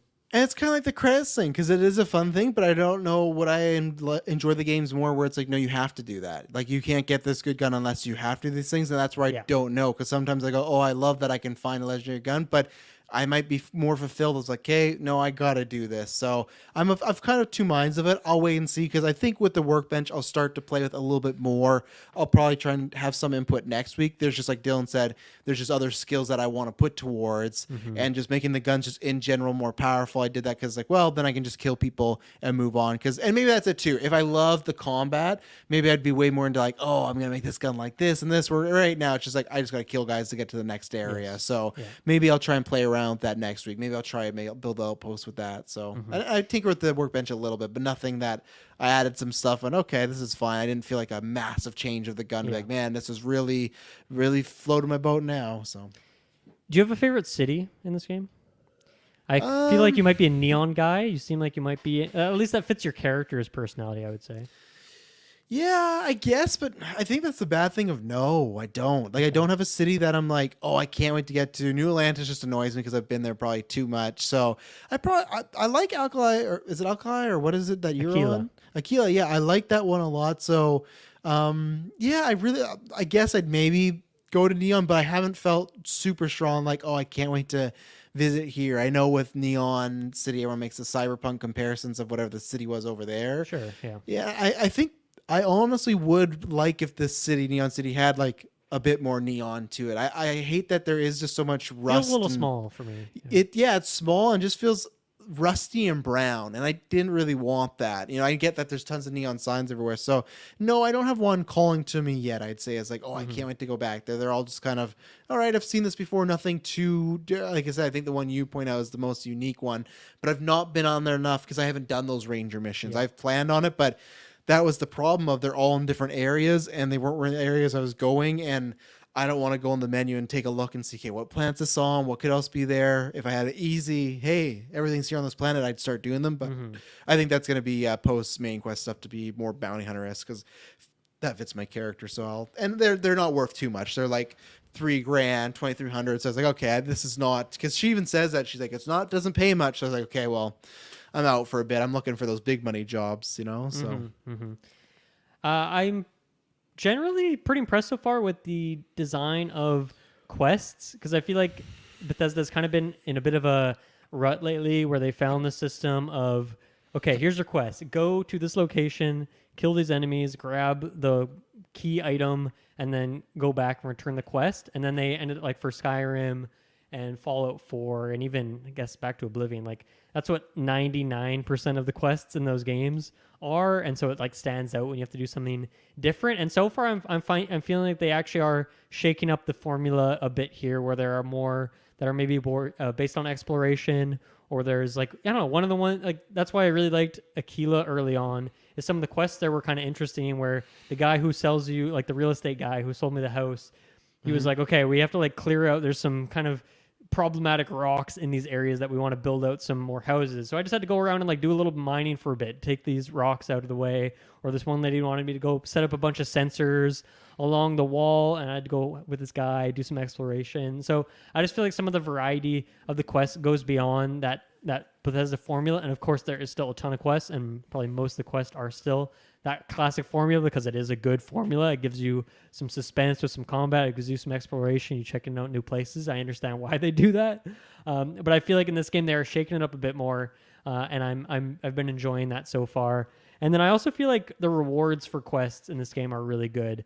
Whether you're just getting a ton of credits or a ton of XP or just like interesting items or weapons Space or whatnot. suit or Yeah, I feel like even if it's a very small inconsequential quest, I'm happy that I did it because whatever I'm being given is nice. And that's where something like that Mantis quest is like, holy shit, these rewards are so fucking good. I can't believe they give you the ability to do this like this early in this game. This stuff is so good.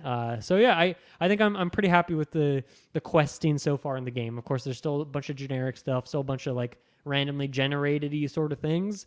But there's also like there's so many factions I haven't even talked to yet, and I'm sure there's a ton of stuff there that I'll do on future characters or just on this character too. But I'm not going to do everything with this one character. But yeah, I'm happy with that kind of element of the game. And once again, Freestar Rangers, that's kind of been my highlight so far on the quests.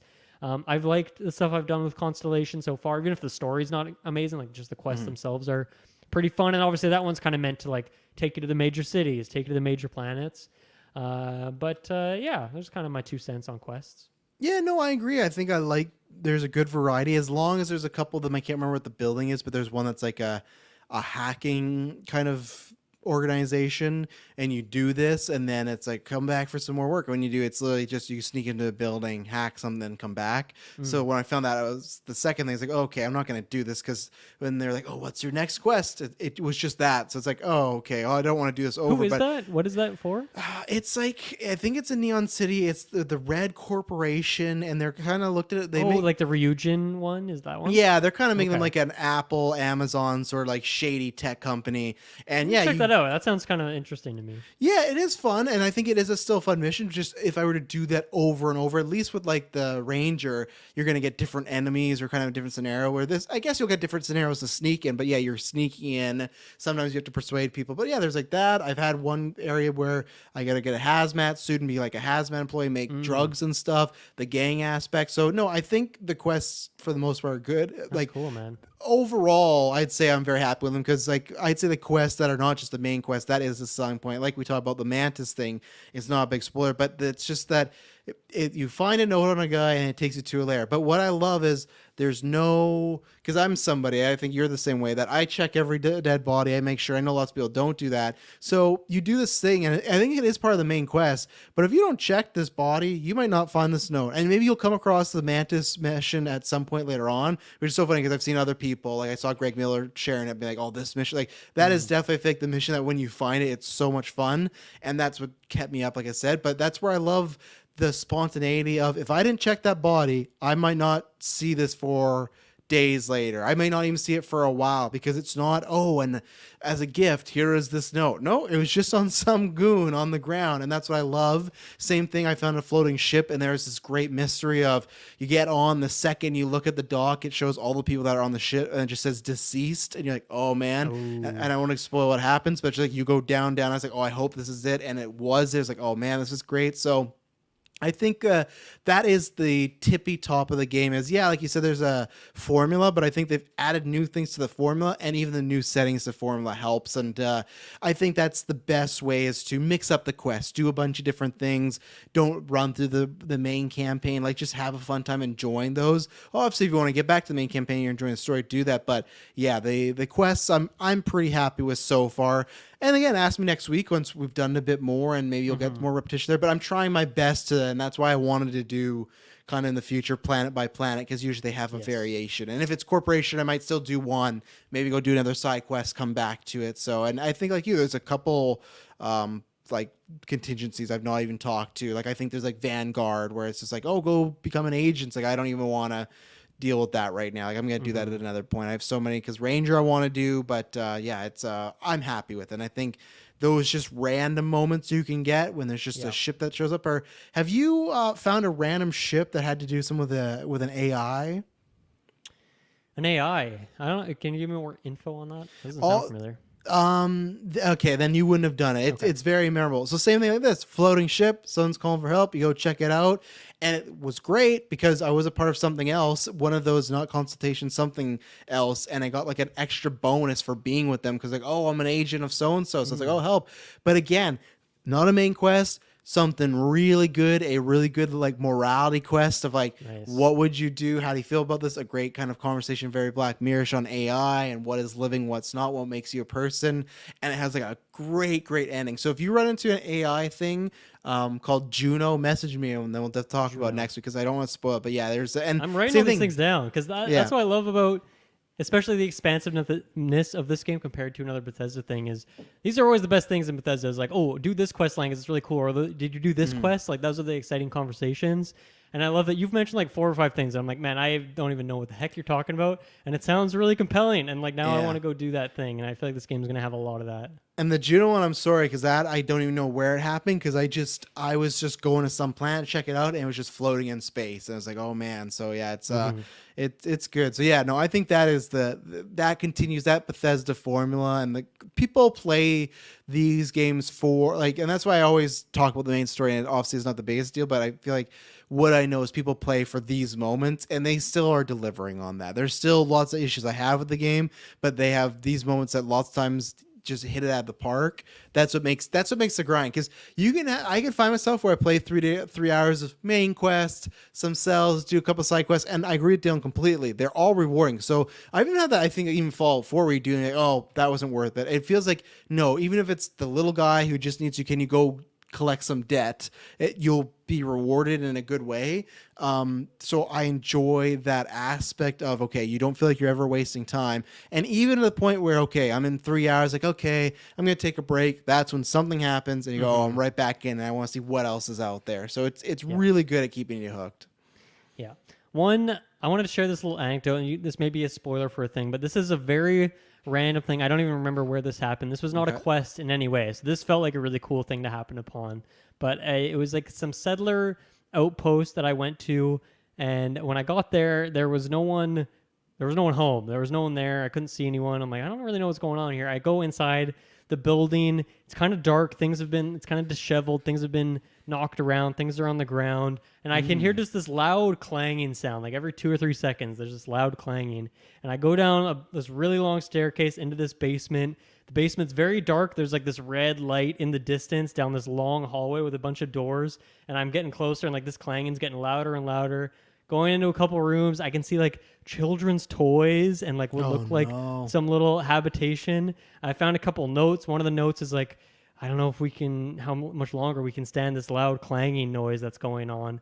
And I go all the way down this hallway, and it felt like very much like a horror game sort of situation. And I go in this room, and there's this machine here that's making this loud clanging noise, and I could turn it off. So I just turned it off, and I was like, weird. I didn't find like, I was expecting some huge alien creature to have been going in here.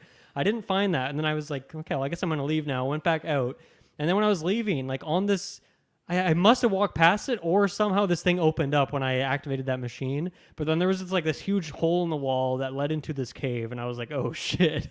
And then I went in this cave and I found a monster I had not seen anywhere else. And it was called like a fucking terror beast or something like that. It was a huge, scary ass alien that was screaming at me. It was like shooting goo at me. Oh, wow. Freaking terrifying. It was like way higher level than me. And thankfully this cave was like really small and narrow, so it couldn't chase me like the whole way through. But it took like so many bullets into that thing before it finally died. And I don't know, that was like one of those great little moments where like, this is not a quest. Nothing led me here. This was just in me picking a random planet, going to a random place, finding a cool thing. And I'm that gets me excited for just finding other random moments like that. And then the even funnier part about that too is when I finally left that building after fighting that alien, another one of those things popped out right outside. Like it was waiting for me. Like I took out its partner or something and it was coming home, and it was up on this roof, and it like just jumped down at me. And it was like this really terrifying, like 2-part battle against this scary alien that I've not seen another one of. It was terrifying. So that was that's awesome. A really cool random little moment. I wish I could shout out where that was, but it was, like I said, just like random small little area that no quest led me there. So hard to If say. people want to know, there's one where I talk about that ship and some scary stuff. That one is by our moon, so the lunar moon, like the moon adjacent to Earth. Yeah. There, at least it should be there. But when I was there is a ship just floating. You want to dock that ship. They want to dock that ship. If you want like another similar thing to dealing with, some creepy stuff going on and some good like build up. That's the one where when I got there, it said all the crews to cease, and you're like, hey, well, what's going on? And everything's on lockdown as well. So lunar moon, go over there. Check that out. So dock if you can. Don't damage your ship too much because, as we said, the docking it can be a pain. But I've definitely just flown directly into things a few times at this point. You're not alone. I want to talk about the dialogue a little bit. I don't think I have too much to note here because we've talked about some of this stuff already. But so obviously this game kind of reverting back from Fallout 4, not having a voiced protagonist. I'm not loving the writing necessarily of the character. I don't think it's awful or anything. I just feel like some of it is like a bit too snarky and like quippy or something. And I don't know if that just doesn't work. Yeah. I just don't know if that just doesn't work because there isn't that voice protagonist, and maybe that would change how some of that stuff comes across, and you're not seeing your character like doing it. The camera doesn't reflect back on them because they're not actually talking in that way. But I think my biggest critique with the dialogue is this happens all the time where you'll be having a conversation with a dialogue, like usually for a quest, and they'll reveal some piece of information, and then your character's like, you're given like 4 or 5 dialogue options, and usually the top one will always progress the conversation to like the next step, or like maybe it'll accept the quest, and then maybe there's a second one that will also do that, and it just has like a bit of a different tone. And then there's usually like 3 or 4 that are kind of like you're getting more information on that piece of information they gave you, but then once you do any one of those like more, I'll say, kind of fluff dialogue, it doesn't like change what that initial conversation was. It just like it gives you that information, and then it puts you back in that moment. So then your dialogue option is once again like you reacting to that initial piece of information. I don't know if I've explained that well, but it happens all the time, and it makes the dialogue feel very choppy, and it makes me not want to have longer conversations with people because then I just am kind of taken out of this. And unless it's like really interesting and I actually want a ton more information, I'm usually just like, I'll just pick the top option or the second one maybe, and move on to the next thing. So I think that's maybe my biggest critique generally. But for the most part, I think it's fine. I don't know if any like story thing has necessarily blown me away. But I'm it depends on quest to quest, faction to faction if I'm enjoying stuff. But that's definitely one of my weird little pet peeves. I don't know if anyone else listening has noticed that, but it happens all the time, and it drives me nuts. Yeah, I'd say I'm pretty disappointed in that aspect too, where I agree with you, it's snarky, or you'll have characters that are just overly positive, just like, oh, Barrett, you're the best. I could never do, like, it's just like, they just don't feel, it doesn't feel like a real character, which to me, the reason why it's not that it's like, oh, awful. I was just disappointed because I remember you talking about that the older games having like the dialogue options instead of voice. And with that, we kind of had some knowledge. I can't remember when, but whenever we got the knowledge that, oh, it's not going to be voice actor, it's going to be this, like text, like, okay, I think that's going to be a lot better. It's going to feel more fleshed out, might have more options.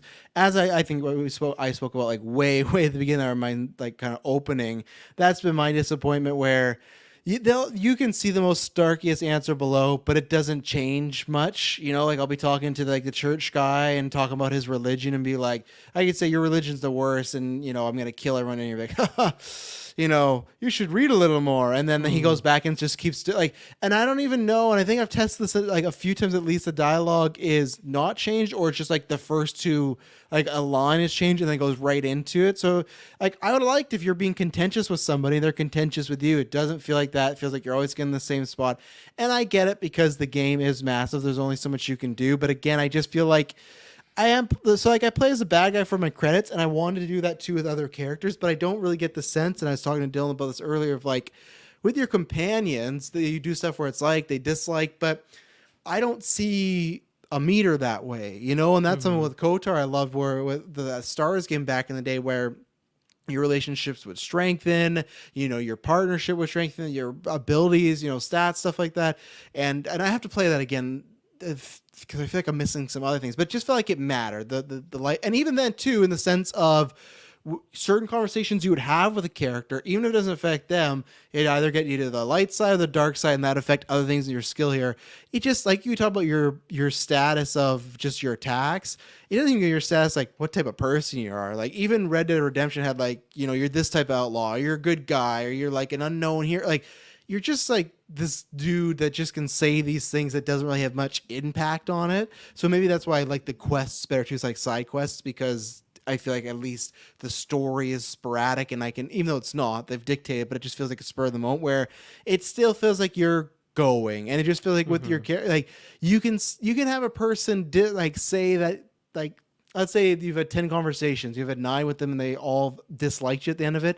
Just doesn't feel like it changes anything, any tone. So that's where I go, I would like that, but then it's fine. Don't do that. Just don't put that in there. Don't put the like and dislike system in. Like take that stuff out to focus on other things. Because if you're not going to really flesh it out, same thing with these options. At first I was choosing these bad options, but now it just doesn't feel like it feels. It's not as bad, but it feels like a lot of my complaints with Hogwarts Legacy when I would say like, "Oh, you're just the worst," and then I'd be like, "Oh, I'm sorry about that, but let's get back to our mission." You go, "Well, I wanted to be a piece of shit Slytherin. You're not really letting me be a piece of shit Slytherin." It's just.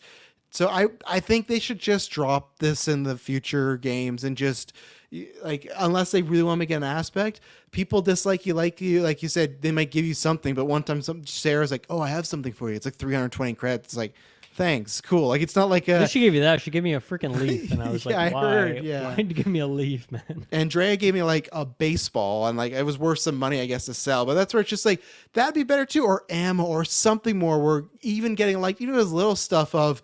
If you're disliked, and maybe you get nothing, but it just doesn't feel worth putting in the work. So I'm still sticking with my character being snarky, but it's not like I said, as fulfilling as I want it to be, the options. So yeah, I do like sometimes based on what skills you've upgraded, you'll have that brought into the conversation. So for example, one quest I did today, I did deliver this package, and this lady said, "Well, our computer is kind of broken right now, so I can't verify that you should be," or I guess I was picking up a package, and she's like, "I can't verify that you're supposed to pick it up, but the technician's going to come by and fix it at like 11 p.m. tonight, so you can come back tomorrow." And then my quest updated and was like, "Come back the next day to fix it." But in the conversation, since I have the security skill unlocked, it was like, it gave me that option of like, I can suggest that I can go fix her computer for her. And then I went and fixed the computer myself, and then I could pick up that thing right away. I didn't have to wait. And I thought that was cool. It was like, okay, based on the skills that I've upgraded, I'm getting this unique interaction. I was able to circumvent this quest in a different way,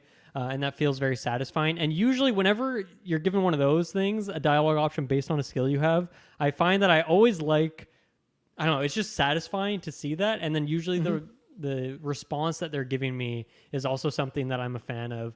So I guess I maybe want to see a bit more of that, but I don't know. I guess that's hard to do like if you do too much of that, I guess that's like, there's so many branching paths and all these different skills and how you could do them. And I've really found that it's like the security one pops up all the time for me. Okay. Well, maybe not all the time, but I've seen it 3 or 4 times. There's other skills of mine that I haven't seen pop up once in conversation, so maybe it's only certain ones. So I'd be curious to see a breakdown of that like a few months from now when all the data's out about this game. But yeah, I do like to see some of that stuff in the conversation. That does spice it up a little bit. I agree, and that would jog my memory of one of the attributes I forgot I picked at the beginning when it was like the famous outlaw. I picked the Neon City Street Rat. Okay, yeah. So that one's good because same thing with the quest. There's one where I had to sneak in when I was with that security company, and the guy. I'm sure there's a way you could persuade him. There's other things you do. You can sneak in, or you can just, which made no sense because the Neon City Street Rat is just like, "Hey, I've been working hard just like you, man," everything. And the guy's like, "All right, I'll just let you in this one time." It's like, why would he let you in? Like, it makes no sense. But I like that it's just kind of like, well, the reason he's letting you in is because you grew up. Like, and I guess that's where I forgot to say, because I forgot that option. Technically, my character is from Neon City. So I guess I should just arbitrarily pick that as my favorite city. But I like that aspect. So you're right, where that option, when I bump into somebody, I go, "Oh, I'm kind of like you. We're from the same cloth." And it's like, okay, you can just go in. So I bypassed whatever back entrance I had to do, or whatever maybe outfit I had to put on, whatever I had to do, just saying this guy like, "Hey, I grew up here and I work hard too." The guy's like, "Okay, sure." So I've gone that a few times, or I use that as like a few rich business people, like to get in more arguments with them because they're hoity-toity. So no, I'll agree with you there. I like that addition. Yeah. Another thing that I find slightly frustrating in the conversations is that so many vendors, like the first time you talk to the vendor, they fucking tell you their whole life story. Oh, And I yeah. like that I these don't- characters are given backstory, and I'd like to Yeah. be able to talk to them about some stuff, especially everyone in Aquila. I want to know every single person's backstory here because I love the city so much, and I want to be a part of the community here. But like it's almost every vendor has like this extended like 4 or 5 dialogue option conversation before you can get to the cell.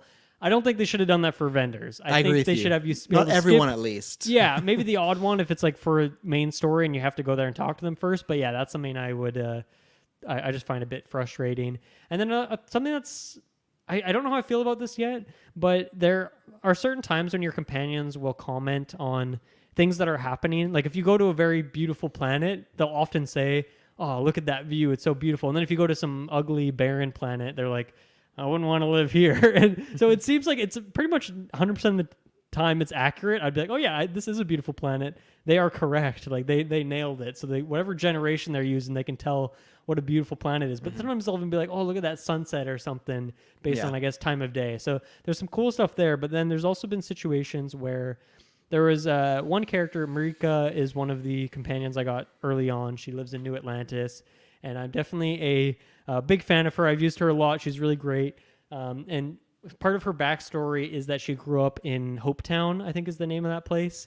And she had some like falling out with the people that she worked with there, and she like has a lot of bad vibes about that place. And I was like, well, I want to go there because I want to see like how she'll react to this. And I went to that place, and she made no comment, and I couldn't like talk to her about anything. And like we went and talked to a bunch of people, and she never, like nothing ever came up.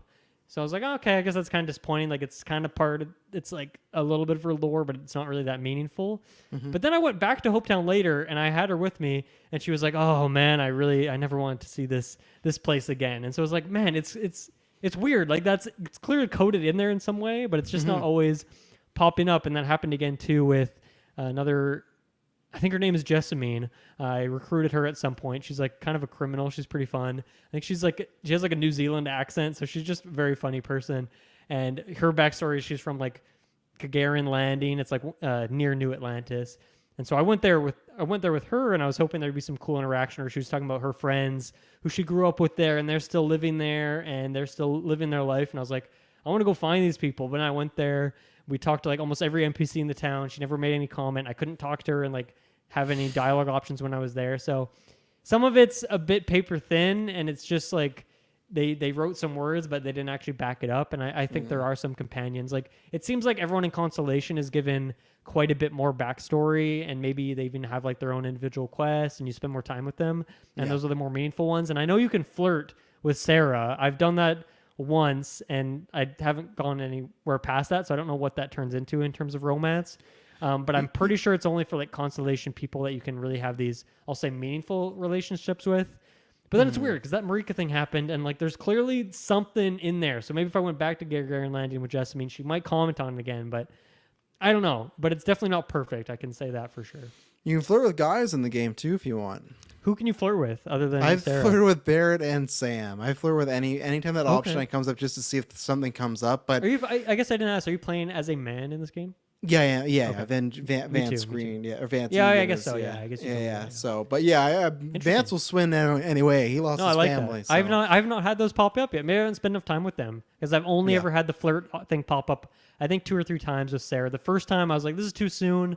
I don't think this is accurate for my character. But then the second or third time, I'm like, we've spent a lot of time together. Like, I don't know. We could see what would happen here. And did she give you like, oh, I just don't know if I'm ready for that type of conversation yet? Did she give you that? Oh, I think she might have Yeah. something in that ballpark at least. Yeah, so it wasn't a no, but I have to think about it. So I'm just curious again. That's what I just would love a mini map of what's my relationship with all the characters. What's a percentage? Right. Is it a flirt? Is it a good? Is it this? Do they have how many missions have you gone on? How many people have they like?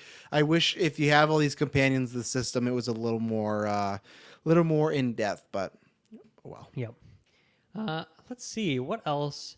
I guess a couple little random things. I like the Digipick system. You know, I was wondering how they would do that because, of course, Fallout has hacking terminals, and then lockpicking is the same in Elder Scrolls, or at least in Skyrim and Fallout 4, and then back to Oblivion had like this whole other lockpick system that was interesting, and then Morrowind, everything was just percent chance. So it's interesting to see how they've done these things and evolved them. And yeah, so it's interesting that they made lock picking and hacking terminals like the same action in this game. It's the digipick system, and I like it so far. I mean, I've hacked at least 50 or 60 different things based on like upgrading that skill, and I'm still enjoying it. It's not the most riveting puzzle by any means, but I'm finding that it's good enough.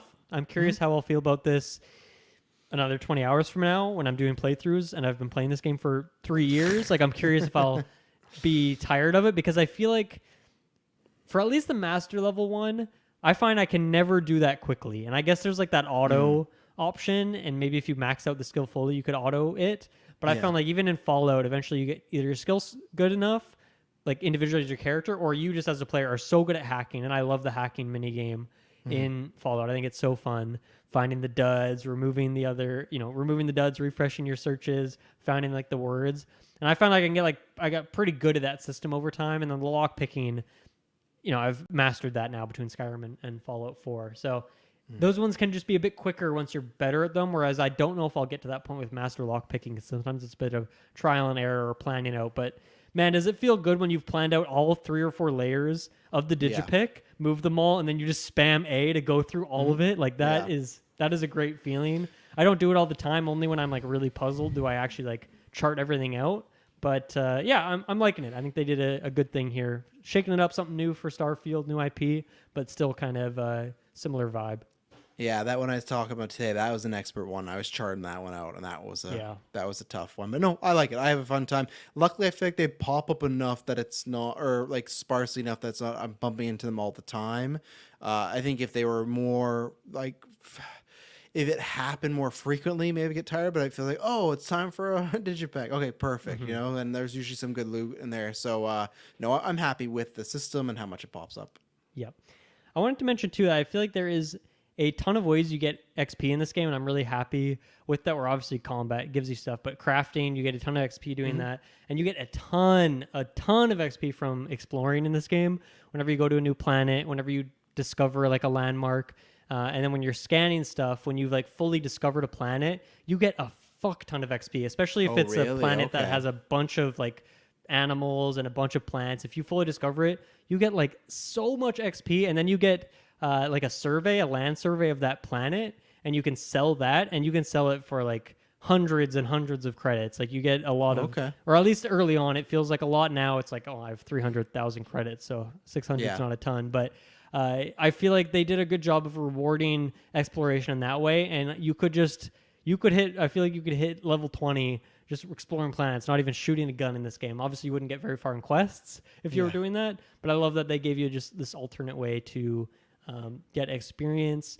And then I'll bring in this question here, last question from Patreon, another God Loves Me 69 question here. What mod or genre of mod are you going to be looking out for, especially with the support of mods on consoles? So I actually totally missed that they are talked about supporting mods on consoles. I'm curious how they'll do that, because Fallout 4 had it, but you had to like buy mods, and it was like a total mess when on PC. You just download any mod for free. So I'm curious how they'll do that. It's exciting that you can do it on consoles. I think the ones for me would definitely be upgrading the game visually, which is something that always happens for Bethesda games. People just can somehow make these games look a lot better. The lighting in particular, I really hope some people can figure out some better lighting in this game.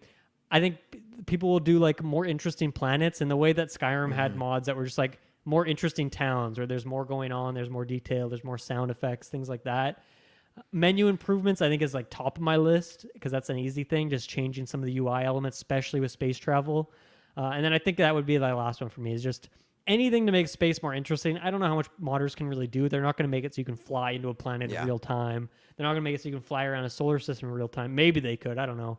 But just any more interesting would be an improvement to what we have now. So I think those would be top of the bucket for me. So obviously with them coming to console, you have a chance to check out some of these too, Travis. Although at some point I'd love to play this game on PC when I finally get my PC upgraded. So, but yeah, anything that you're kind of looking out for, hoping for? No, I'm a new, like the ones you listed, absolutely everything there I would take. But I'm new to this because I haven't done much with PC. I remember they were talking about the Fallout 4, but that's at the time where I was with because it was just on Xbox at that time. So I was with PlayStation, so Right, obviously I okay. didn't do it for that. So I'm looking forward to dip my toes. I'll definitely, whether it's other people, so again in the Discord, drop them. If it's you, recommend the same thing. Like if you find one where it's like, oh, it is like the looks better, yeah, send that my way. I'll get it there. I think for me, it's the way of like I like them so far, but I think I could have a lot of funs with different like ships and stuff. Like mine's all the pure physical like fangirl stuff. So it's like if someone could get me a Millennium Falcon in there, I'd be very happy with People have that. done Like, that for sure. yeah. Like it with the customization you can do right now. So that's cool. Right, and I just don't have the time, so I like it. That's very much in my wrestling, because wrestling games, it's not modding community, but it's a great community. They're huge, and that's a great thing where it's like, okay, whether it's I'm sure that'll be a thing down the road. Just here's a Yes. ship prefab thing that you can buy off the that's what I'm marketplace looking and buy for. it in game. Yeah,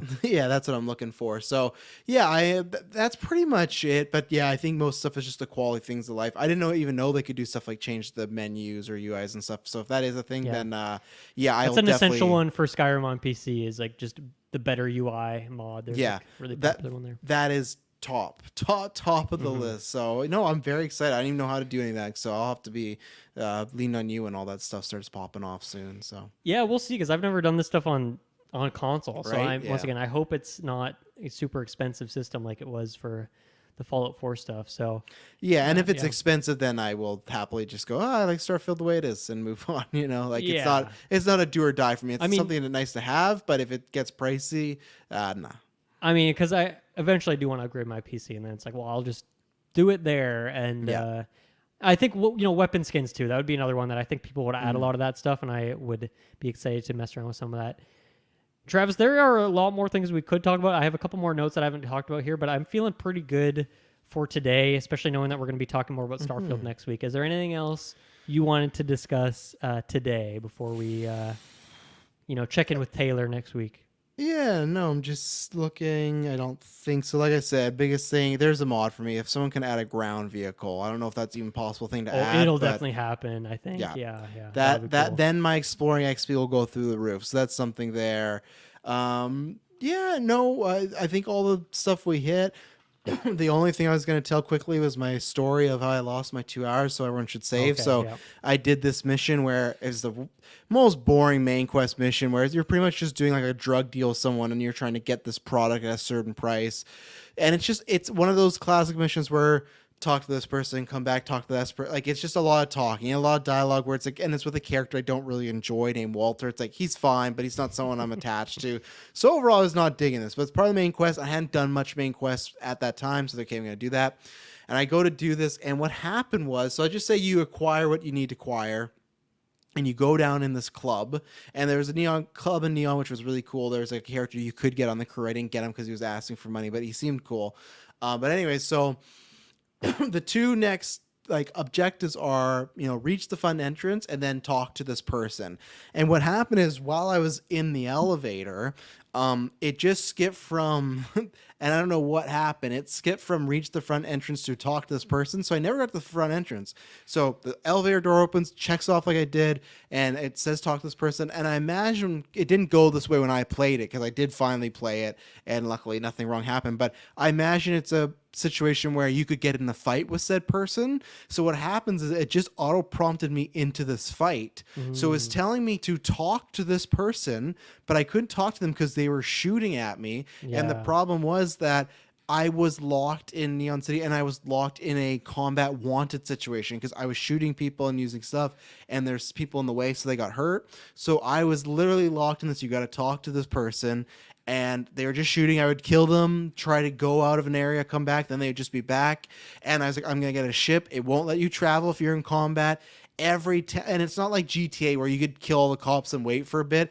Neon's like, there was like dozens of dozen that kept coming through the door, so I couldn't die. So I was just locked, and all my auto saves were from the elevator and on. And that's when I learned the hard way. And I realized the way these type of games are, and I should have. This was, I think, day 2 or 3. So now at least every hour I save. But yeah, I lost 2.5 hours because it just like all the auto saves were just from that point on the elevator, and it was Brutal, just yeah. it was the worst. Where I was just stuck in like a wanted level, and I couldn't do anything. I couldn't fly anywhere. It was just, yeah. So I was really, really bitter. It was after a big part 2 that I had to end a mission. So as I said at the beginning, just make sure you save a lot.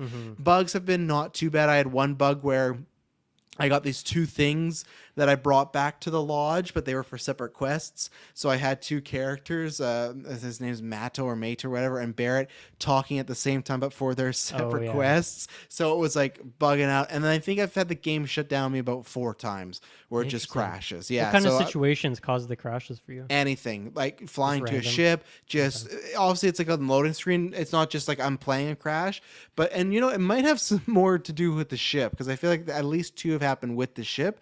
But yeah, it's been more so I'm going to a new area and it just crashes, and that's it. And even then, make sure you save, because there'll be stuff I don't want to say because it's a spoiler story, but there's a few things you got to go do consistently after the middle portion. And the thing is, you'll go, like, let's say you'll get this thing. It's a package, let's just call it. And you got to do a little thing, get to somewhere, get the package, go back and fly. And then if you're flying somewhere and you get hit by a bounty hunter or you get killed by people, lots of times I find the autosave does not save when you're in the air. It saves when you're on the planet, and you got to redo this package thing.